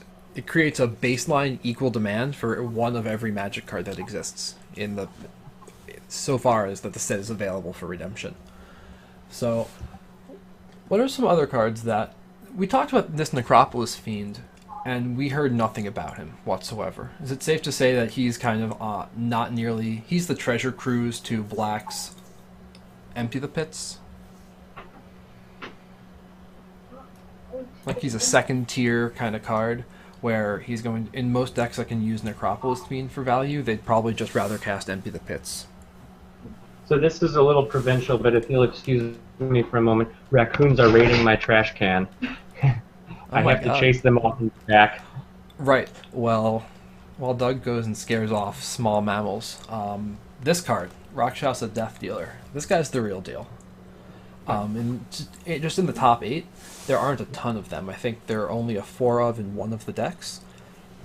But that deck can very easily be much more represented by the top 16 or the top 32. So it remains to be seen how ubiquitous that card will be, but We know it's powerful, we know it's one of the best-in-class creatures, and it's the kind of card that can dominate a game, a matchup, or a format. So I think they're cheap. I said as much in my email last night. And I think the extent of its price is going to depend on how many... not how many decks want to play it, but how viable those decks are. We know that the card is one of the best 2-drops in the format right now. So I don't know that a $2 or $3 price tag is... I think last I checked there were 3. That number is a little bit lagging behind. So I don't know. It's hard to say that if it's a staple and a role player, $3 seems very reasonable. But if it's the kind of card that's cross-archetype powerful, like the aggro decks, mid-range decks, and control decks want it, then I think it could get closer to 5. I don't think that there's much potential for $10 mythics these days. I think it really has to be a weak set and a top-heavy kind of power level card.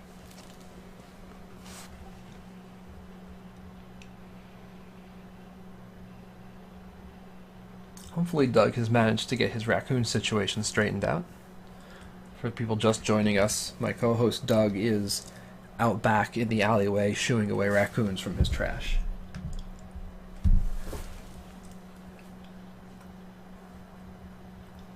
Seeker of the Way is a card that kind of caught me unaware. We were talking about it on the podcast on Friday, I believe. And I just kind of didn't understand why people were so crazy for it.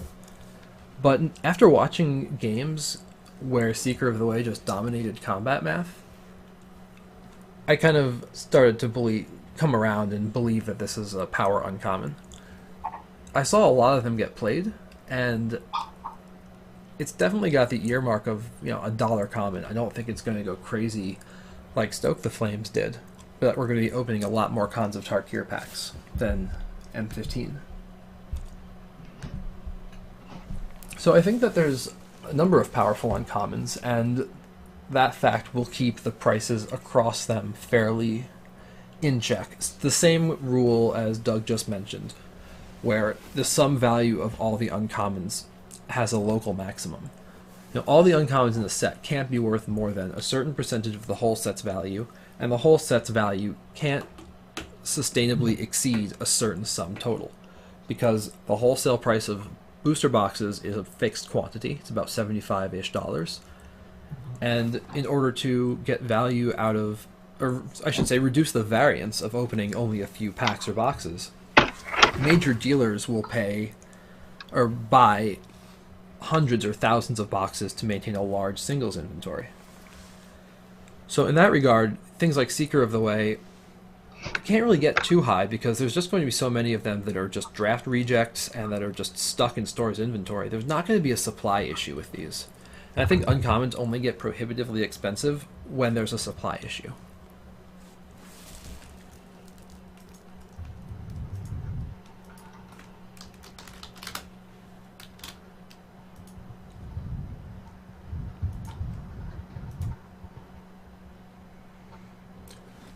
As we said in our email last night too, Court of Calling didn't get any attention in this tournament. I didn't hear the name spoken once on official coverage. I didn't see it played. To the best of my knowledge, no one was playing this card. Adam Yurchik was on the podcast last night, and he said, this is the best card no one is playing. When you look at some of the broken things you can do at instant speed, like Empty the Pits, Pearl Lake Ancient, convoking anything really, but specifically, go ahead. Kelly, here's another thing too, is that Court of Calling gets Karanos, which is pretty awesome. Interesting. What deck is going to be able to cast the triple green and the, or do you just never cast Karanos when you draw it? Oh no, you do. I mean, there's been a Rug Core deck that's been floating around. You have Teamer Mana, and Teamer Mana is really good. True, I guess I'm just not used to being able to play triple green and like quad black and blue red in the same kind of deck. But I guess the fixing really is there to let us open our horizons a bit. So what does the deck do in a nutshell? Cord is a little slow, and especially when you're looking at the big bombs you're going for, things like Hornet Queen, then you're asking for tapping out 10 to convoke. you know, that's a bit much to ask. What do you think the sweet spot? Excuse me. What's the sweet spot for a Convoke cost? I mean, I have little context because I'm used to casting Chord in Modern, where Wall of Roots gives you two mana for it. So, you know, 6 to 7 mana. I don't know that cording for Pelucranos is a great use of 7 mana and a great reason to run Chord. Yeah, I mean, paying decks that run Pelucranos will be able to tap their coursers for mana, essentially, when you have a Chord of Calling. So I think that we should look at the mana cost as, you know, where it's really only green plus X, at which point it's a better... What was that card that got banned in Modern? I'm drawing a blank. Green Sun Zenith. Yeah. It's an instant speed Green Sun Zenith for any color creature. But it's not great because like your mana dork's already tapped for mana. But I think it's something worth looking at. Like, I don't know if anyone's giving this card enough attention. But this next one though, Genesis Hydra. I saw this card do some really broken things over the weekend.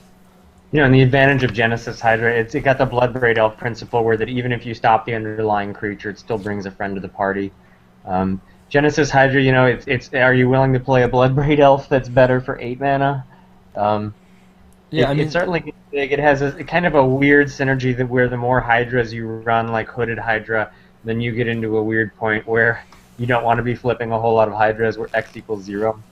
But I do like Genesis Hydra a lot because you do have that ability to just go really, really big. Like when you're watching like these the game that Ari was playing there with Thiago, that imagine if one of those players had, for example, a 9/9 Hydra that also spawned a Pelucranos. That gives you an interesting a take on, you know, you're never going to get stopped. You're not going to get stopped by 2 Siege Rhinos on the board or a couple Coursers. You're just going to keep clanging every turn with that big Hydra.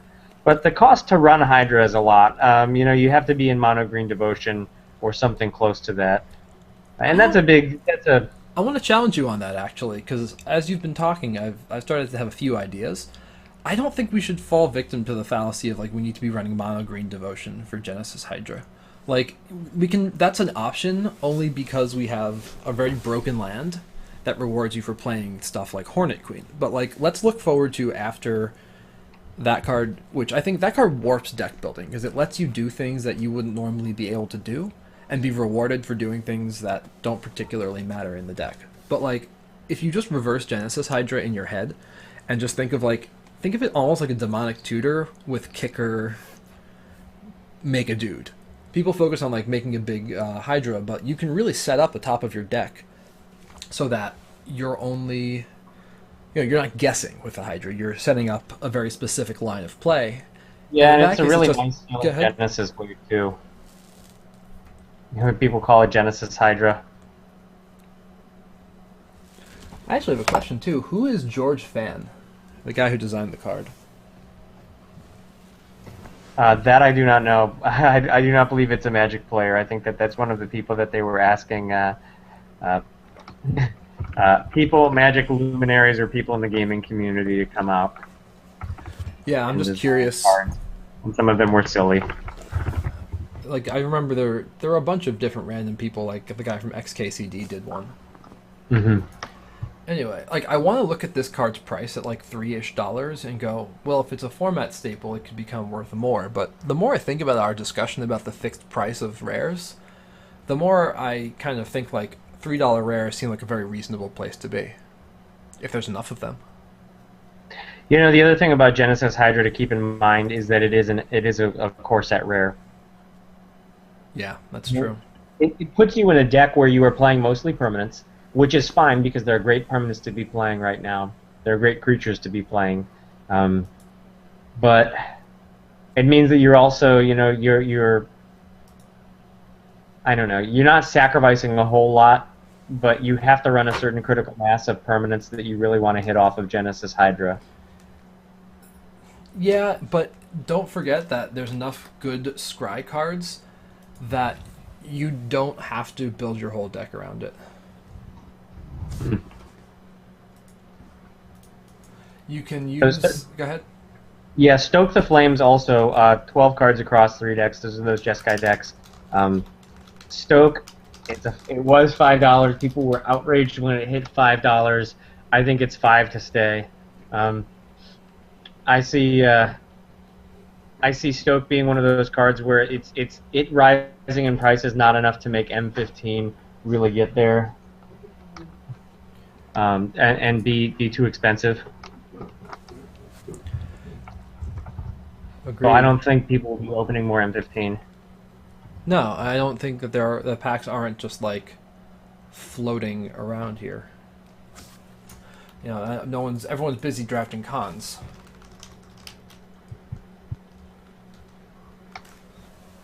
I'm trying as fast as I can.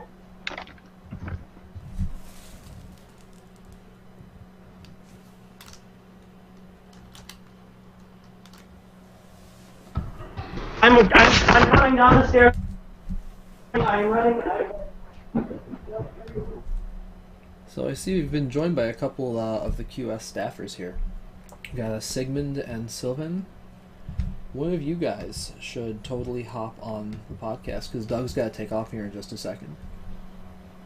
And someone said these douches don't even read the chat.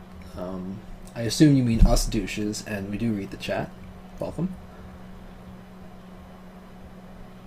Sigmund, it is very sweet that this is the second most populated Magic Twitch channel right now.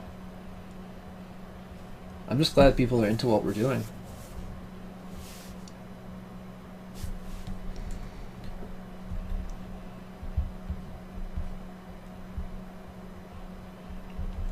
So I'm seeing here that the top decks of the Pro Tour are out. I'll try to pull those up if somebody has the link handy. You can put that into chat, otherwise I'll just bring it up here in a second. But I really wanted to look at those because the top 8 is just not a great sample size. The top 8 doesn't account for people who built brilliant standard decks but blew it in the draft. It doesn't account for enough decks, period, to form a valid sample size of a metagame. So I think if we can get like the top 32 decks, that will really inform our opinions much more so than, say, just looking at what happened to make the cut to top 8. So if anyone has those lists, send them my way. Link them in chat or however you can. But I'll try to pull them up right now.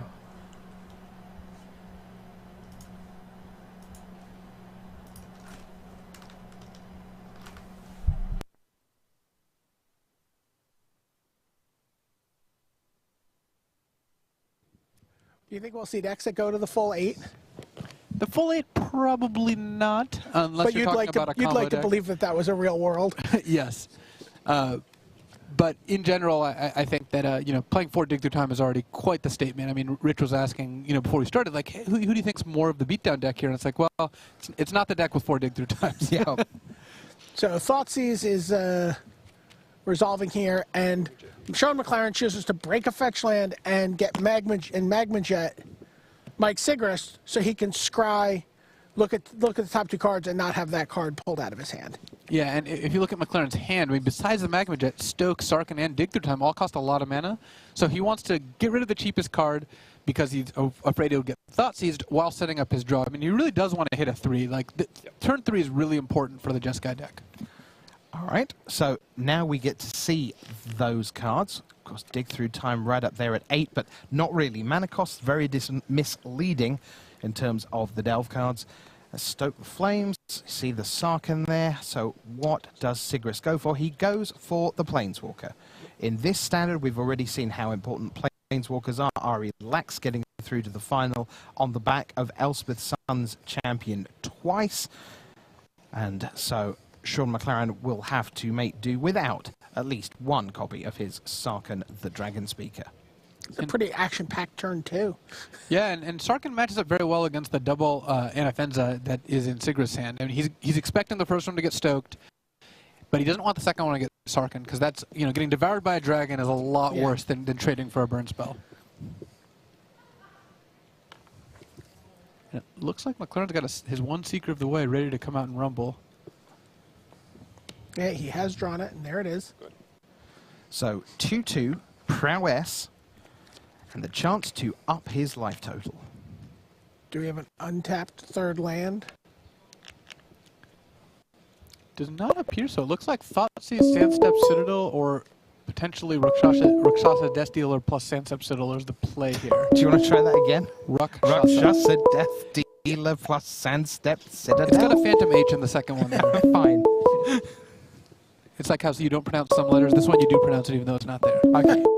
Fair.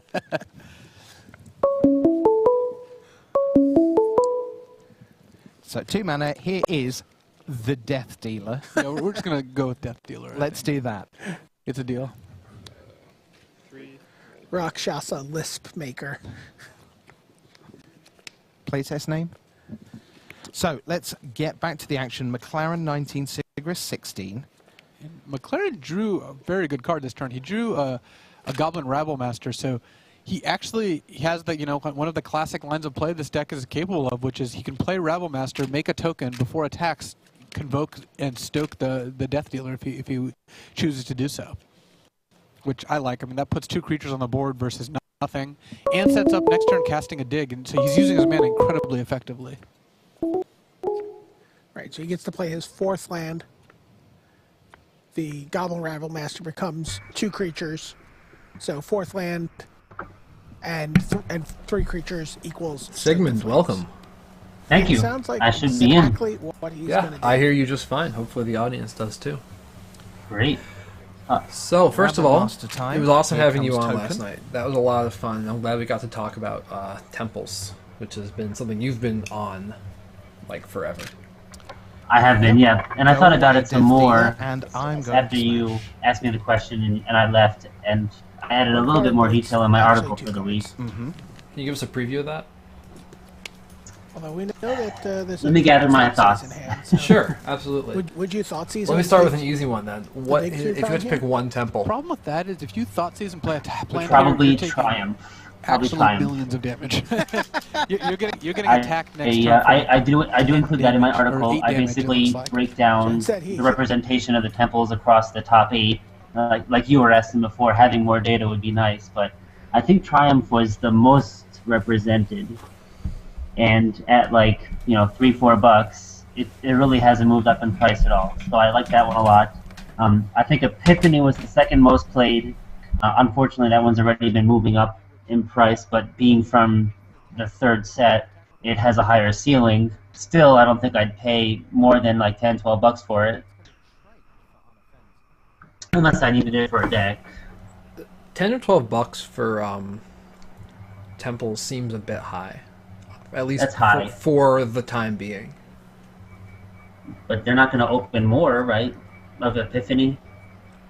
No. Which set was that in? That was in Journey, that and Malady. I think, if my memory is correct, Malady might have been the second most played. I forget, but it was either that or Epiphany. We'll definitely be able to do some better theory crafting when we have the 6-4 deck lists. But, For yeah, sure. it's hard to guess how much Journey was opened, but I feel like not a lot. Not a lot. I also think looking at the ratio of the usage of mana confluence as compared to any given temple, specifically compared to the ones in its own set, could yield a lot of value. That might yield some real insight. That's a good point, because I think there were 6 mana confluence in the top 8 versus there were more of Malady and Epiphany, which were in the same set. And confluence is $17.50, and you've got Epiphany and Malady at $8-10.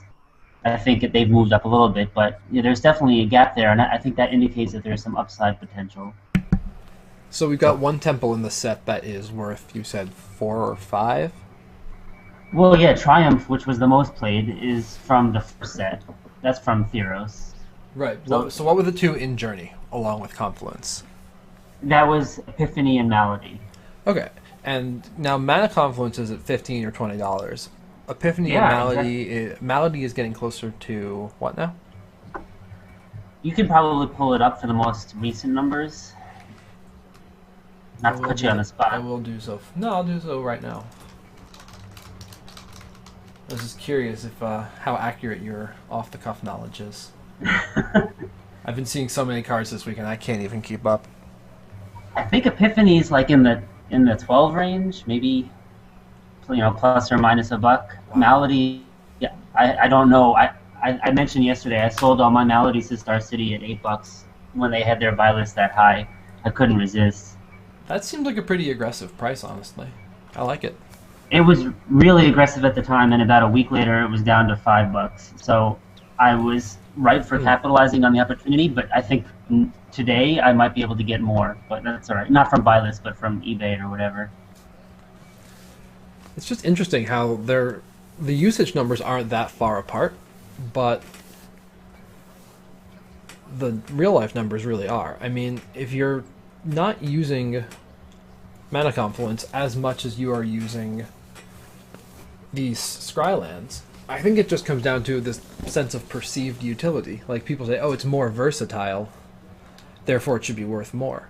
And I think it just means that it's going to be used about the same amount, but just in very different kinds of decks.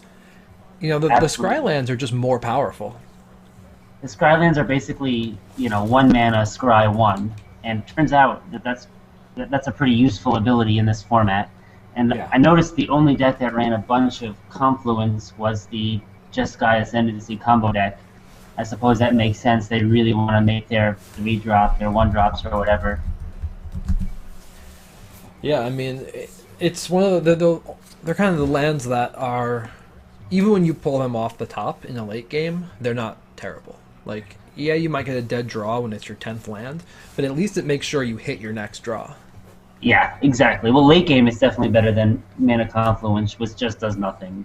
Yeah, it's terrible in the late game. Like, unless you've just been cut on mana for one color the whole time, but like even still, I forget which pro it was that he just said the temples are the best cards in my deck. They were asking why you have so many temples. How can you deal with all your lands coming in tapped?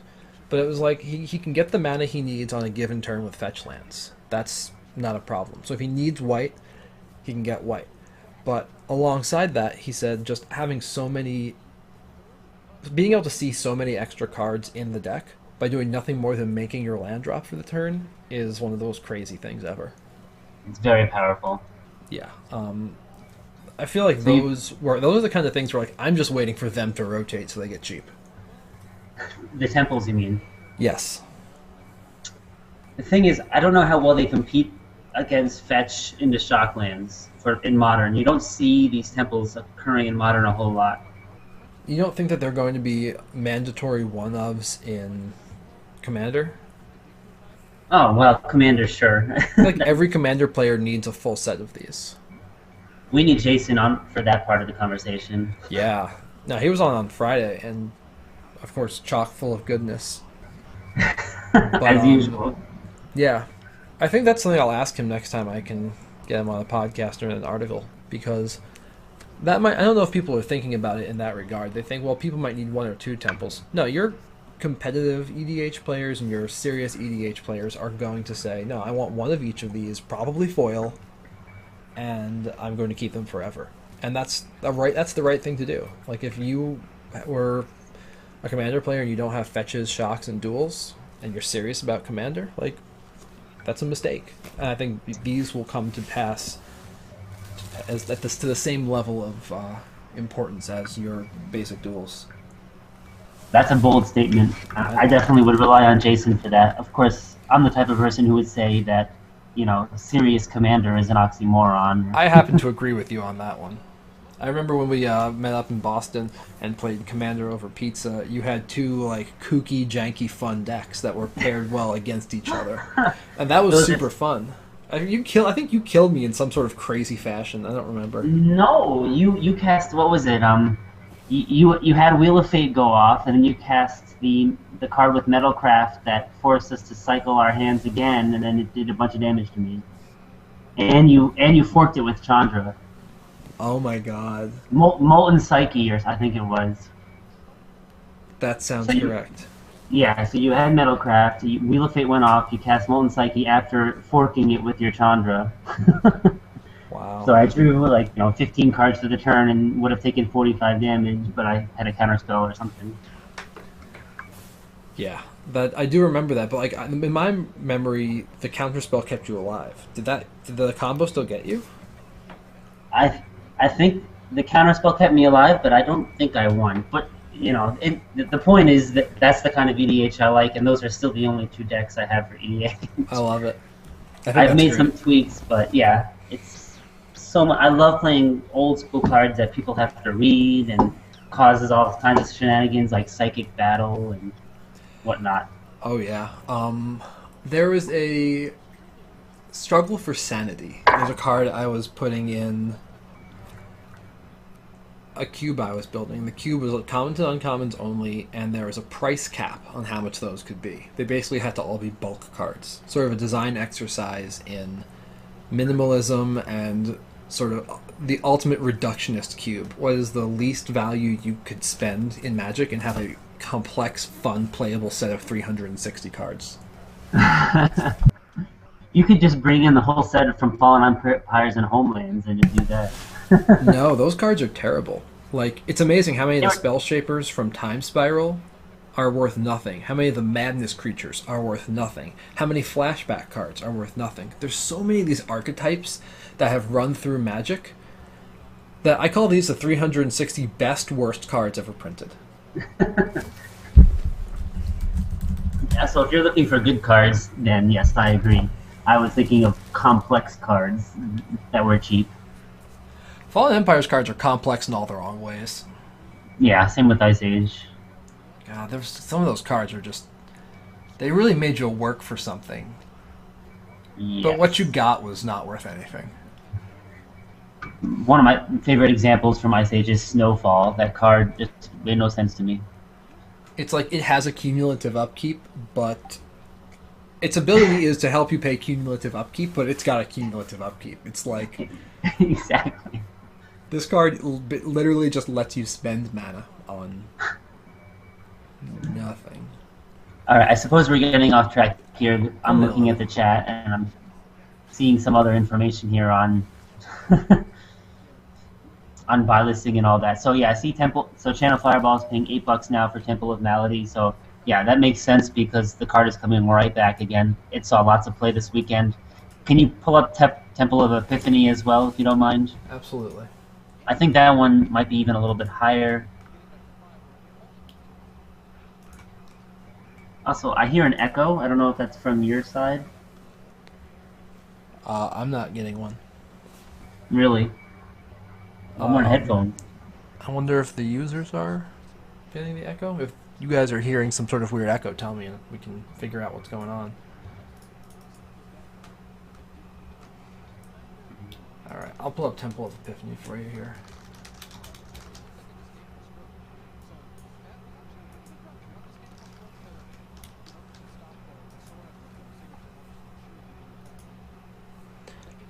I just thought of something as I was going through the watch list here.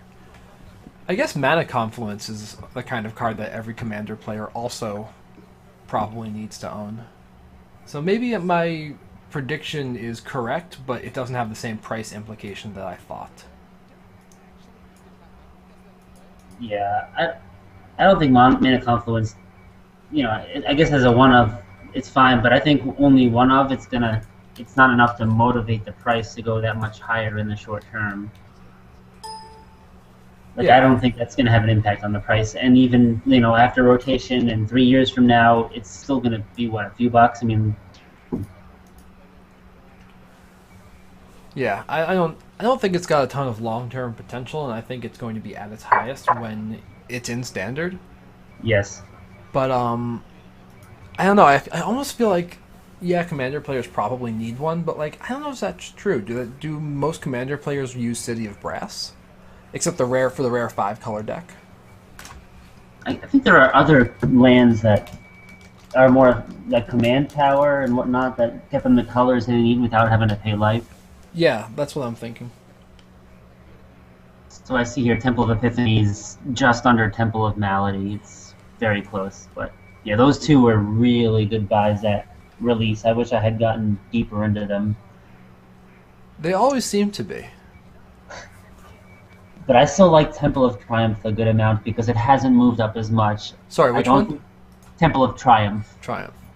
I don't think it's going to go necessarily as high because it's from Theros, so it was open more en masse, but it's also going to be played a bunch more, or at least as much, and hasn't moved that much yet, so...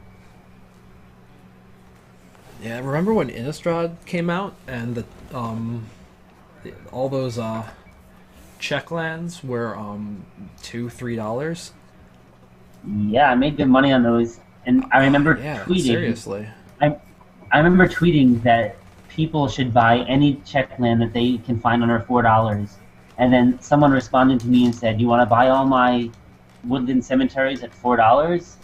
Like in a sarcastic way, and I said no, that's fine, because at the time it was the cheapest one, and then it ended up becoming one of the most expensive ones, like just a month later. Yep. I wonder if you had come back to that guy and said, "No, but I would buy them all for $3." I wonder if you would have taken that. Would you? I don't know, maybe. Do you think you would have? I should have taken him at 4 in hindsight, and that's the other part of the analysis I give on temples in my article is, there were 2 temples that did not show up in the top 8. So out of the 10, 8 showed up and 2 did not. And I still feel like at some point in Standard, every temple is going to have its 15 minutes of fame. Correct. So that's what happened with checklands. Exactly. And so I can't predict what the metagame is going to do in Standard. I'm not a professional player. I don't know what decks are hot. I mean, I'm getting a sneak peek from the Pro Tour here, but I can't predict what's going to come in the next sets. All I can say is that all different color combinations are going to be tested, and all temples, as a result, will have their chance to shine. Yeah, so, I think what's important for the individual trader or player to remember is that it's not a question of whether it's going to happen, it's a question of which one at what time. So You're really playing this annoying game of trying to time markets. And at this point, temples, interestingly enough, Triumph is way cheaper on MTGO than on paper. And if Sylvan is still in here, I'd love to hear what he thinks about that. But he and Matt are the guys I would ask about MTGO land prices. I don't know the nuances as well as they do, but I don't know. Like, let's talk about what lands are there in cons. Obviously, there's the fetch lands, but like, what else is there besides temples that might not be as expensive? The tri-lands. Yeah, which those saw play too. I think there might have been more tri-lands than there was Mana Confluence. People are preferring the land coming into play tapped over having to pay life, it seems. Yeah, there's a lot of really aggressive cards in this format, and I don't think that paying 1 life is a lot more... Actually, let me rephrase it. If you're going to pay a life, you're going to pay it because you're sacrificing a fetch land and never paying that life again. Or you're paying a life because instead of tapping your land that came into play untapped for a colorless mana, you're paying an extra life to get one of 2 kinds of mana. So when you compare that to never having to pay life and getting 3 kinds of mana, it coming into play tapped seems like a really valuable, not valuable, but a very reasonable trade-off. Yeah, and that, again, you hammered home on why Mana Confluence is just not getting the job done. If people would prefer to play Pain lands, and that's getting the job done, it gets them the colorless mana without any sacrifice. Mana Confluence kind of pales in comparison there. Thought experiment. If Mana Confluence tapped for colorless, no life loss, how much better is it? I mean, that would be better than every single Pain land, right? So exactly. Yeah. So that's kind of, we know we're not going to see a card like that. What we might see, and this is something I would like to see, is a tricolor Pain land that taps for colorless that comes in tapped. I think they could make them rare. What's the point, though? Because there's already a tricolor land that comes into play tapped that doesn't do any damage. Yeah. Namely, all of them. So would it have to come in untapped and then just be strictly better than Tri-lands? Or than Painlands? I How mean, could you- Go ahead. that wouldn't work unless they were mythic rare. I mean, I don't think that would work. Yeah, I'm just curious what it would take to make a tri-colored Painland playable, but not strictly better than another kind of land that is currently being played. Maybe you have to pay 2 life to tap it for a color. I don't know. I don't think it would see play at that point. No. Maybe if it was a shock land. Like it comes in tapped unless you pay a life, and when you tap it for mana, you lose a life. I don't That's know. still better than... Anyway, it's still... Oh, so Just a I'm fun looking thought at experiment. more good input on the chat here. So yeah, Temple of Enlightenment that's the blue-white one, right? So Yes. So that one did not see anything in the top 8, but I agree that there's going to be blue and white paired together at some point in a deck. Well, we saw some of those. Well, actually, we didn't see, but some of our people told us that there was a blue-white deck that was playing for top 8. So there may be a whole sea of blue-white decks in the top 32 or so that just didn't get represented in the top 8. So I actually think that pending the deck lists, Temple of Enlightenment seems like I would be a buyer at 3. Like, Oh yeah, that and then Malice I think was the other one that didn't show up at all, and coincidentally those are both in Born of the Gods, so not the third set, but still the second set, and so the which combo ceiling is is going to Malice? be higher. Black That's red. black red, yeah.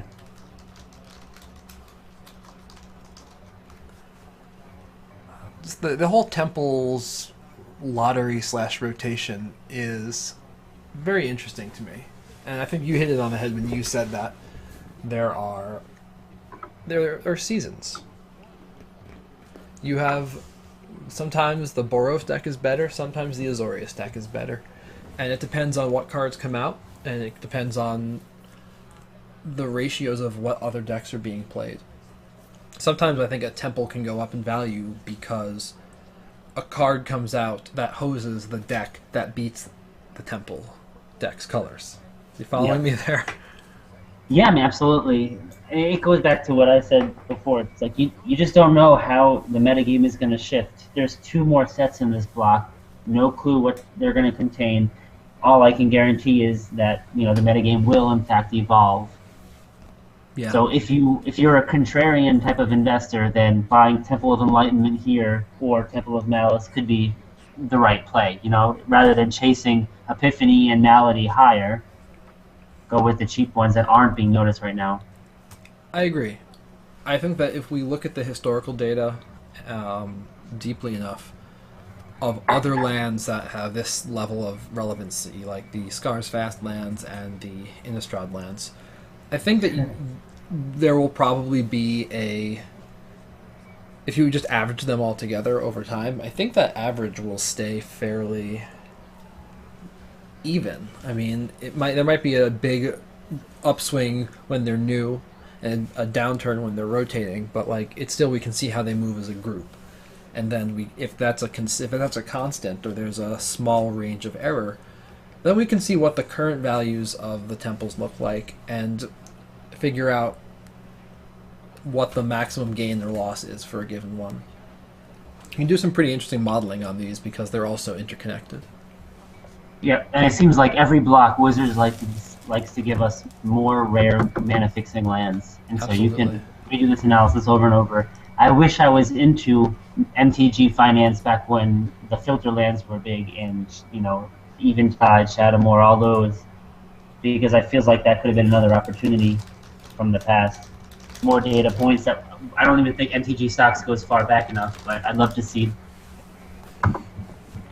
Yeah, and I think our historical data that we have in-house probably doesn't go back far enough either, unfortunately. Yeah. I don't think MTG Finance was as much as a thing for that long ago. I actually looked that up. MTG Finance as a thing. I started this site QS in 2009, but to some degree there had been a lot of people talking about finance before that. Like Ben Blauweiss has been writing articles for a decade. But like the average user didn't care that much about finance in 2007, 2008. Just the rise of Twitter and mobile phones really accelerated that curve. A lot of people got access to a lot of information quickly, and as a result realized that keeping track of their card values was not difficult and it could be profitable. So I actually looked at a Google report, I used Google Trends, and I compared search results for MTG Strategy and search results for MTG Finance as they compared to each other. And like I think it was like 2010, no one was searching for MTG Finance. In 2013, not as many people were searching for finance as they were for strategy. So that should give you a sense of the timeline. That's incredible.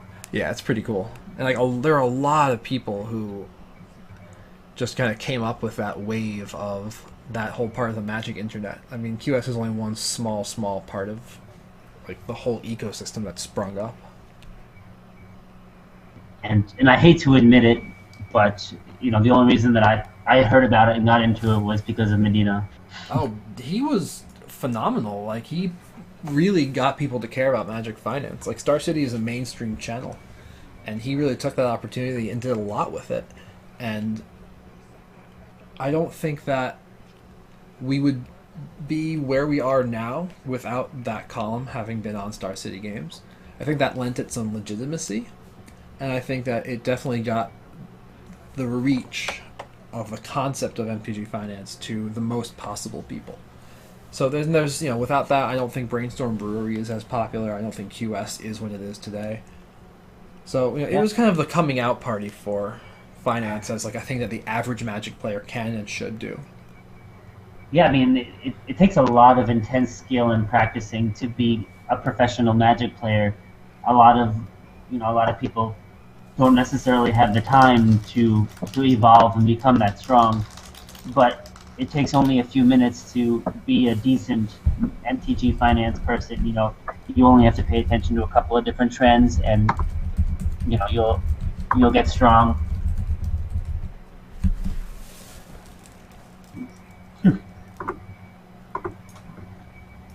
I want to check back in on the coverage here for a second. We've been so wrapped up in finance that we're not paying attention to the top 8, which I should add, we're not learning anything new here. We're just learning subtleties of matchups, and like we're not suddenly going to realize that a card is good. Like if it's in the top 8 list, everyone knows about it. Now we're just literally speculating. We're waiting for the rest of the results for the tournament to come in, and we're just watching the nuances of specific plays. So I'm going to turn that audio back up for a second so we can see what's going on here. Sounds good. Have a ton of disdainful strokes in his deck. He's got just the one. He decides to lead it off with Sorin. Do you take Sorin up here, or do you go for the same 2-for-1 you went for last game? I like taking it up here, actually. I mean, I think ending up putting it in a point where McLaren has to use 2 burn spells is pretty good. At this point, McLaren is probably going to need to kill the Sorin. I mean, it's still pretty annoying to him. You see, I really expected you to say that he would make the Vampire because with McLaren so low on mana, he's potentially having to spend multiple turns to actually get to the point where he can deal with that 2-for-1. It's not just a 2-for-1 in terms of cards, it's in tempo as well. Yeah, you're not pressuring McLaren if you tick it up. That's certainly true. But if you tick it up, McLaren's tapping out twice in order to get Sorin off the board. So that could potentially be just, a little bit more value over the long term. If you're not like in a race here as much, though you do want to kill McLaren before he draws a 3rd land. Rabblemaster, Stoke and Sarkhan. I actually like, for McLaren, lightning striking the 2-2 here. I think you have to just bank on drawing a 3rd land, and if you kill the 2-2, then drawing a 3rd land, playing Rabblemaster, and attacking Sorin for 1 is so much more powerful. Yes, while McLaren play-tested that scenario in his head, he came to the same conclusion as you. And then he also play-tested that he had a 3rd land, and here's Goblin Rabblemaster and attack. So Sorin down to 1. We are going to see the slight downside of Rabblemaster here, because if Sigrist chooses to play a Siege Rhino and ticks up Sorin, or any other creature and ticks up Sorin, he could end up in a situation where the goblins have to attack into life-linked creatures. Ooh. All right, because Sorin's ability is a weird one in that it lasts through your opponent's turn. Yep, complete turn cycle for the uptick. So those 3 cards sitting on the battlefield. What are you taking here? Yeah.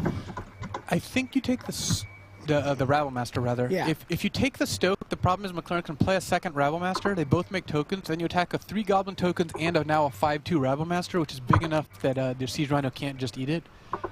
If you take the Rabblemaster, and then next turn you block a token, McLaren can then stoke the Siege Rhino. So it's, I mean, it's getting pretty close, but I think that the Rabblemaster is pretty dangerous. So looks like Sigrist is just going to go with the Stoke. I'm sure he wishes he had a Bioblade right about now. Siege Rhino putting in an appearance here in Game 3. And this is exactly the scenario you talked about. Goblins have to attack into the Siege Rhino. Would you just trade for a Rabblemaster here? I don't know how good that is. If you trade for a Rabblemaster, you end up with no Siege Rhino in play. Your Sarkhan is probably dying anyway, since or your Sorin rather, because I assume 3 Goblin tokens are heading into it. It's pretty close. If you kill a token, then McLaren still has 2 Rabblmasters and you're in the same spot next turn with just a Rakshasa, so I guess I'd be inclined to kill the Rabblemaster, though. It's not, you're not in great shape either way. I mean, Rabblemaster's a powerful card. McLaren missed on his 3rd land drop multiple turns and still is turning it around here. This game would be pretty different if Sigrist played a Siege Rhino instead of the Sorin when McLaren was on 2 lands. Right, but I guess if the Sorin was a card he was more willing to lose to a Disdainful Stroke. I assume that he played his lower value card first because of that, yes. Yeah. Here we go.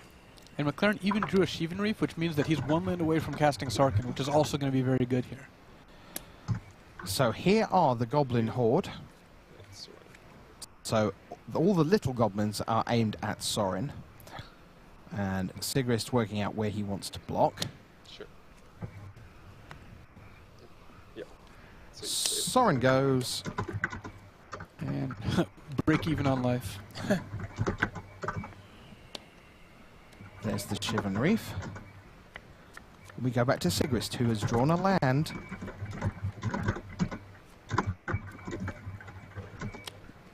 Sigrist is really looking for here is a Bioblade. Bioblade would be sweet here. But for now, it's Rakshasa Death Dealer. 2/2 brackets 4/4 regenerate at various points.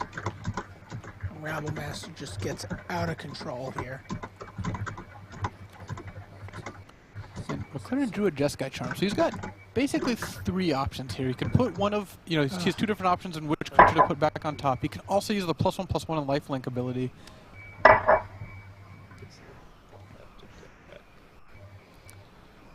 So in we go. And McLaren, for the 2nd time in 3 games, is being the beatdown. Death Dealer in the way of 1 Rabblemaster. Siege Rhino looking like about to get in the way of 1 Goblin token.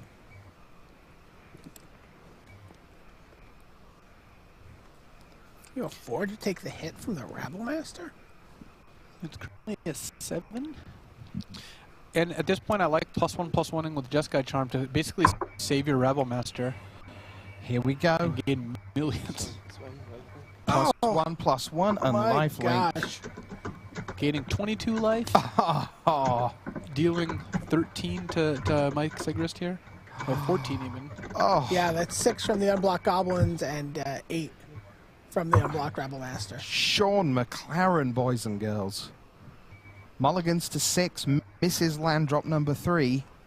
Fortunately, he didn't miss Rabblemaster drops. Yeah.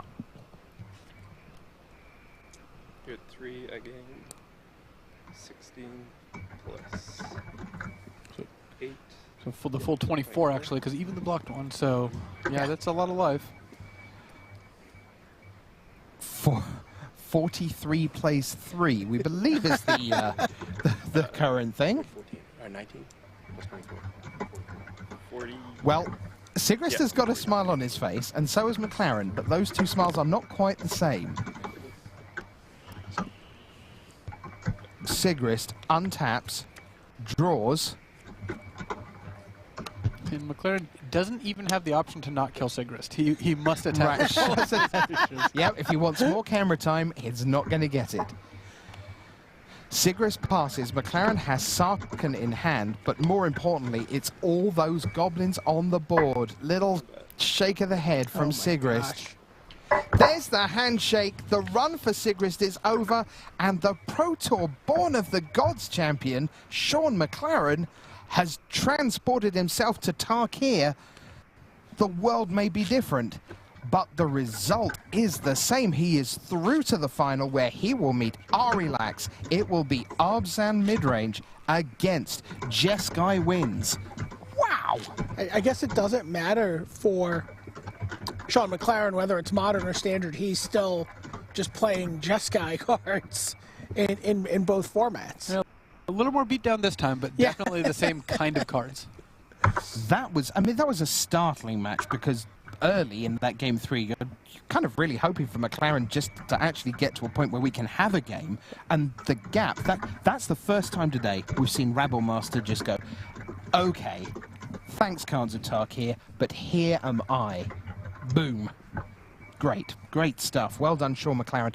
And congratulations to Mike Sigrist and Heather, his wife, watching from the floor. A great run. Enjoy Maui. See you at GPLA, maybe.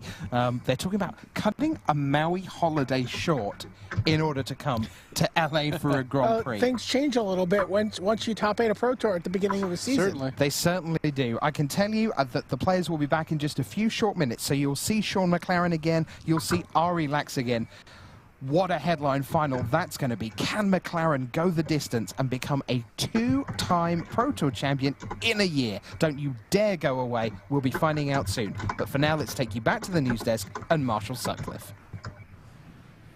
Wow, welcome back to the news desk. Marshall Sutcliffe. I've got Zach Hill and Hall of Famer Randy Buehler with me. And whoa, baby, we got a nice finals lined up here. Let's take a look at how these players got there. We've got the bracket showing the entire top 8 here, and yeah, we'll take a look at that. And wow, what a great story that we have coming in here with Sean McLaren as well. We can see that he got by Li Shitian and now Mike Sigrist to put himself in the finals there in the upper bracket. Mike getting by Ivan Fluck in the quarterfinals and then falling there in the semis.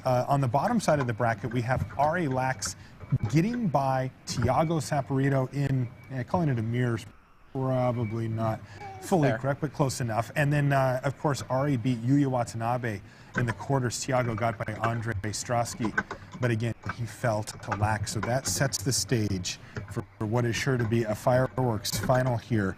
Let's take a look at our first finalist, Ari Lax. He is wow, I mean, he's a pretty young guy still. You know, for somebody that's been playing Magic as long as he has and has sort of been around the Magic professional scene, he's only 24 years old. Yeah, he's been playing for a while, 7 GP top 8s. The Pro Tour is his first Pro Tour top 8, but he's gotten 9th and like 10th a couple of times. I mean, he's been so close, working with an incredibly talented group of players on Team TCG Player.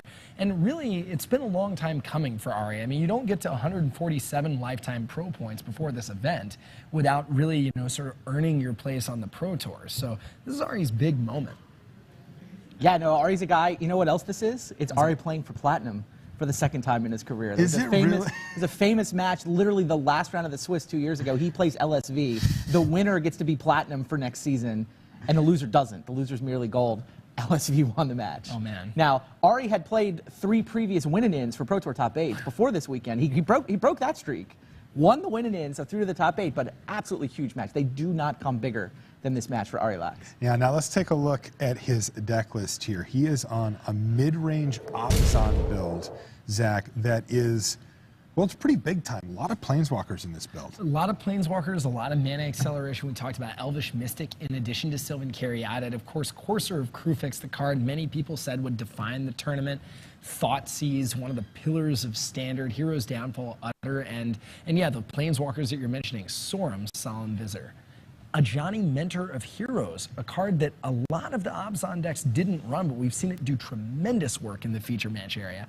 And then, of course, Elspeth, Sun's Champion, a marquee card of the format. I think he's going to have to watch out for in this matchup, though, is as good as those cards are at winning these mid-range mirrors and as good as they are against traditional control opponents, McLaren has a lot of ways of dealing damage just directly to those Planeswalkers, whether it's through evasive attacking through a card like Sarkhan the Dragon Master or a Manus Rider, or just through burn spells. Those Planeswalkers are not likely to sit around on the table, so he's going to have to try and eke the value out of those that he can while they're on the board. All right, why don't we take a look at his opponent now, Sean McLaren, who, wow, you know, a year ago we hardly knew this name. You didn't know this guy at all. Yeah, now look at him. You want to talk about some elite company? Yeah. The list of players who've won 2 Pro Tours in the same calendar year has only got 2 names on it. Jeez. Nikolai Herzog did it. Kai Buddha did it.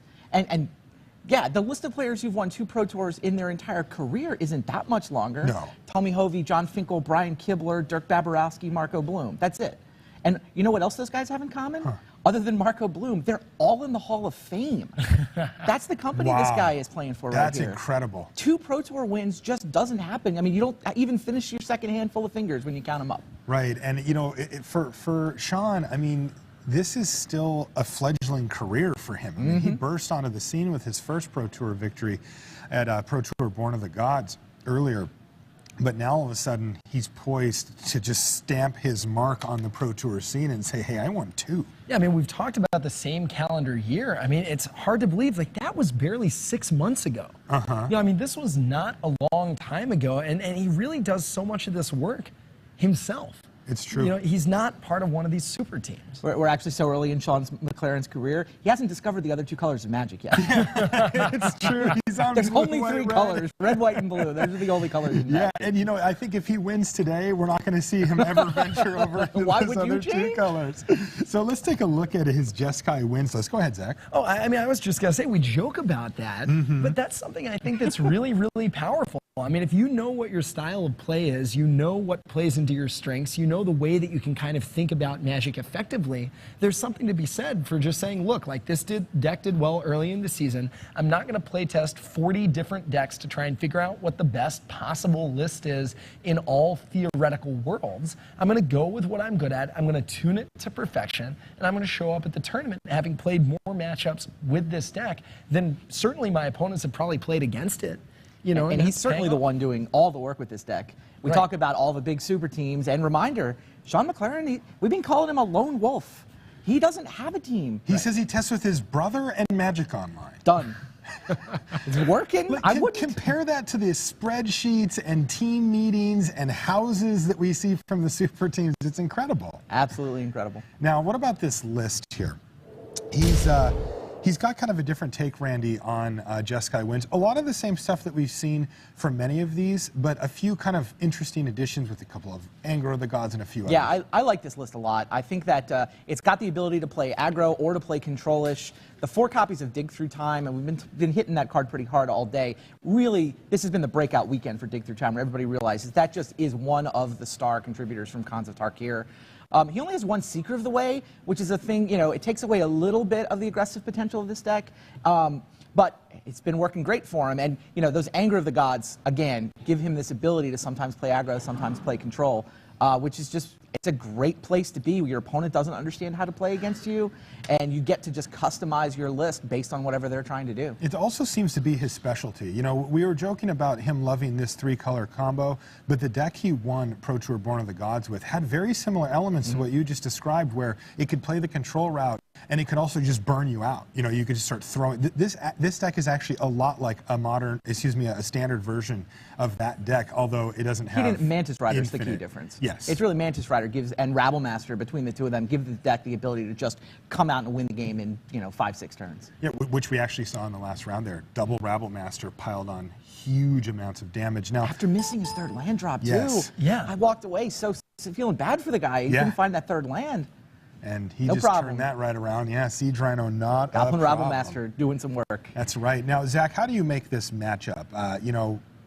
This is an Abzan mid-range deck. Normally, my thought would be a deck like this would chew up a deck like Jeskai. Well, I'd be a little bit more worried than that if I'm Ari. I mean, the thing is, you're relying a lot upon your planeswalkers to gain advantage. I don't know how long those are going to stick around. Now, you've got, obviously, Siege Rhino, a card that's amazing this matchup. It's been amazing all weekend. It's very important. However, Sean's able to handle that. He's got access to Disdainful Stroke out of the board. He's got access to Dig Through Time to find cards. Also, he's playing the full 8 temples, which we haven't seen that much of in a lot of these other lists. So he's going to find the cards that matter. He's also got main deck Banishing Light. I think for Ari to be effective, he's going to really have to capitalize on his thought seizes, stripping away the answers that matter, prey upon the fact that a lot of McLaren's burn spells kill almost nothing in his deck. Lightning Strike, very few targets. Magma Jet, very few targets. And rely upon his creatures rather than his planeswalkers to get a clock on the battlefield that can end the game. I mean, he's got Courser, which generates unparalleled advantage. He's got Wingmate Rock, and he's got Siege Rhino. So he's got cards that can do the job. If you're sitting in Sean's seat, Randy, are you assuming that you're going to be the control player in this matchup or the beatdown player? I think in game 1, I'm the beatdown. I mean, part of that is because he actually gets to be on the play first. These guys shook hands in the last round, actually round 15 yesterday. They were the two who were above the fray. They got to shake hands and draw, and then they drew in the last round. Their tiebreakers were like this far apart. So they could, in theory, have played for the 1 seed, and what they did was say, well, look, we'll just be the 1 and the 2 in some order. It won't matter unless we meet each other in the finals, and then we're just happy, right? Well, turns out McLaren had the slightly better tiebreakers. McLaren gets the play draw decision. So yeah, and I think the way his main deck is set up, he doesn't have as many answers as he will have after sideboarding. So I think he's the beatdown game 1, and then I think he becomes the control deck after sideboarding. Now, which do you think he'd rather be? I think he'd rather be the control deck. I think that, his creatures are just smaller. I mean, his creatures are smaller. Ari's, it's really hard for him to come out hard enough to beat Ari down before those Siege Rhinos start hitting the board. And, sometimes you can get a Goblin Rabblemaster draw, and you can get multiple Mantis Riders, and you can just finish the game off. But it's kind of, unless he draws his Banishing Lights, it's kind of a race in game 1. Now, I will say that you're talking about Planeswalkers in Ari's deck. We were talking earlier today about how good Wingmate Rock is against Planeswalkers.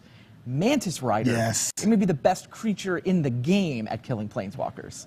So I do like that edge, and it's another place where if Sean can get, a Mantis Rider or 2 in his draw, I like his chances a lot in game 1. Now, what about, we saw that there was an Anger of the Gods in the list. There's 2 of them, right? 2 main, 2 in the board. Yeah, so how important is that in game 1, whether he has that or not? How good is it against Ari? It's not particularly good. I mean, it kills the Caryatids. It doesn't kill Siege Rhino. It doesn't kill Courser. He'd rather have them be Banishing Lights. I mean, he built his deck with 2 of each, figuring, okay, I've got 8 temples. I've got 4 Dig Through Time. I'll find the card that's relevant for the matchup I happen to be in. But his main deck is very much a sort of split the difference and have a couple cards for every matchup deck, which is, again, why I think that sideboarding really favors Sean here, because now that he knows exactly who he's playing against, he can pick the right 60 out of his 75. Right. Now, if you're sitting, I'm going to put you in Ari's seat and you have a Thoughtseize. Are you generally trying to take the threats away from your opponent, or are cards like Dig Through Time that give your opponent, rote card advantage as you go down the game more important? I mean, so much of that is just what else I have in my hand, Marshall. I mean, if you have an answer for a creature, you're going to want to take Dig Through Time. If you think the game's going to go long, you're going to want to take Dig Through Time. But if you have a threat, if you're about to cast Siege Rhino next turn, maybe you take Disdainful Stroke and say, I'm just going to beat you with this. I mean, that's what's so powerful about Thoughtseize, is that it its value changes depending upon the context of the way you see the game playing out. So, I think it's totally dependent upon when he casts it, what's in his hand, what's on his board, and how he sees the game itself progressing. So it's hard to answer that question without knowing what else is in his hand. If you're in Sean's seat, what do you want to protect the most? Your threats or your card advantage / answers? I mean, I hate to give the same answer Zach gave, but it depends. Yeah. I mean, it really does depend. Ari can get draws where you're just like Siege Rhino, rah, I'm going to kill the game before any of that late game shenanigans ever have time to matter. Sure. But you get these other draws where the cards kind of cancel each other out in trade, and now the game becomes this sort of dig-through time incremental advantage game where, I think that dig-through times are better than coursers at generating that sort of mid to late game incremental advantage.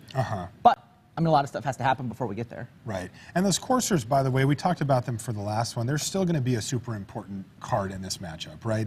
Dealing with cards like Goblin Rabble Master and, of course, generating random card advantage. Those are still going to be huge. Yeah, and I think the life matters a lot. I mean, this is a deck that can burn you out. It has a lot of burn spells, Stoke the Flames, Jeskai Charm, Lightning Strike, Magma Jet. I mean, every point of life is getting closer and closer to negating one of those cards. Now, of course, those can be used as creature removal as well. It's not like you're making them blank, but I really do think the incremental advantage from a courser, especially multiple coursers, if that's able to happen, really does add up the longer the game goes. Now, what's the most important thing for these decks from the big picture here? Are we talking about a grinding matchup here, or are we talking about more of like a game plan implementation type thing?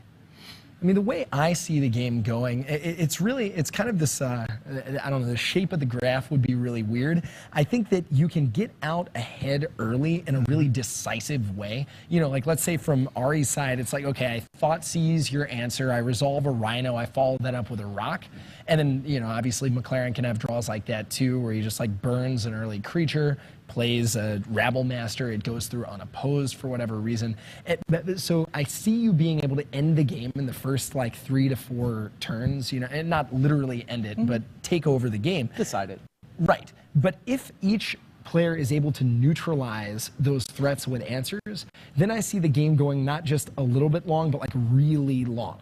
It's basically like, okay, I've done my crazy early game powerful thing, you've stopped it. Now we're settling in and seeing who can eke out advantage through, a big dig for time or through Courser, Obzen Charm, things of that nature. So those are the most important cards down the stretch. If our game, let's say we're watching the match here, we see an early scuffle where people sort of trade resources for a while and it goes long. What are the cards to look out for at that point?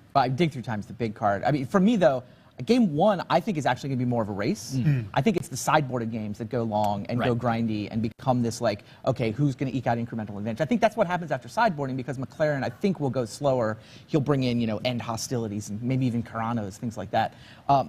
Game one, I think a lot of it depends on McLaren's draw, but if I had to bet, I'd say it probably turns into a race. McLaren's going to be trying to burn him down from 20 as quickly as possible, and Ari's going to be, trying to just summon big monsters because it's not like Sean can block anything he summons. Right, and this is going to get interesting too because we've seen this Jeskai Winds deck burn people out from fairly high life total, but Ari is pretty well set up to not let that happen. Siege Rhinos plus his Coursers, those are going to help keep his life total afloat where he's not going to get in range of just maybe 1 or 2 burn spells. It's going to take multiple. And Soren also able to provide big life swings. Right. But I mean, I agree with Randy, though, that it is just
see Sean McLaren's hand. He has a Goblin Rabble Master, the card that took him to this final, a Jeskai Charm, Stoke the Flames, and 2 Dig Through Time, which is a card that Luis Scott Vargas, you are all over Dig Through Time.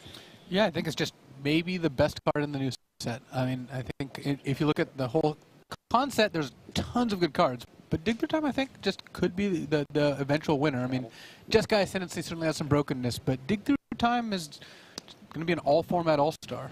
Well, here is the first action of the final. It's best 3 out of 5, remember. So a maximum of 5 games as Goblin Rabble Master comes down and begins the fun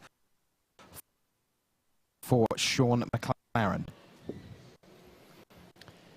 And so what Sean is notably lacking here is a white mana. He's unable to cast either of the Jeskai Charms in his hand. Ari deciding whether he wants to Hero's Downfall now or wait to see what Sean McLaren does. Is this an upkeep? Why do you do it during the upkeep there, Luis? There's no particular reason. Maybe he wants to incite a Stoke the Flames out of Sean McLaren's hand, but there's certainly no advantage to doing it. I'm not going to do anything else. And Ari just says, I don't know where I did that. Add that to the mass calcify from earlier. Well, this time there was no real harm. I mean, you actually would not be even unhappy if McLaren used a Stoke there. So McLaren drawing, I believe, all of his mountains here. Yeah, it looks like he's got full 3 mountains. So he's actually missing blue mana too. He can't even cast Dig, and he doesn't have a ton of time with these Siege Rhinos coming out. Here's the Siege Rhino. You get a look at Ari Lax's hand. Courser of Crucifix, Sorin Solemn Visitor. I believe another Siege Rhino in the wings. Mm-hmm. Yeah, and McLaren might be in a spot where he has to like block Siege Rhino with a gun token and Stoke the Flames Siege Rhino. And that's not pretty.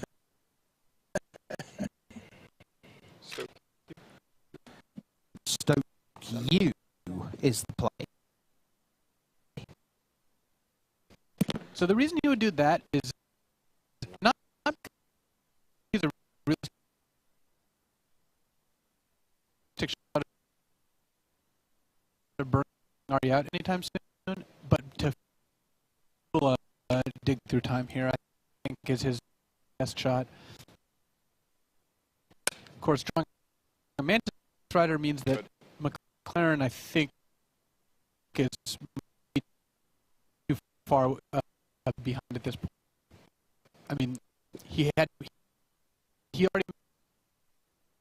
missed multiple turns. I think that was one turn too many of being unable to cast spells.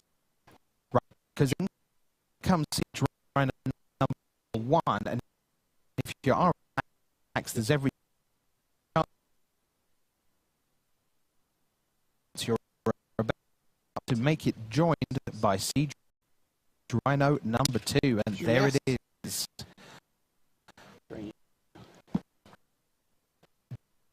Drain you. And we are on the a very, very fast game 1 for an Ari Lax who seems pretty nervous here in the final, in the early stages. Yeah. And there we go. He's on the cusp of winning a Pro Tour. His first time. And that would make anyone nervous. Yep, that's possibly. Were you nervous? I was nervous in Berlin. I mean, I was nervous before I played on Twitter now. I mean, that's just the anticipation, the excitement. It's all part of it. Who was more nervous in that finals? You or in the front row watching you? I watched a lot of matches that I've cared about other people winning, and when you the fact that you control the situation makes you pretty nervous. All right. So the it's done in light, quick, and it was Ari Lax who took it with Siege Rhino and Siege Rhino. Don't imagine they're going to be coming out of the side anytime soon, but why don't we look at Sean McLaren's side? Well, this is what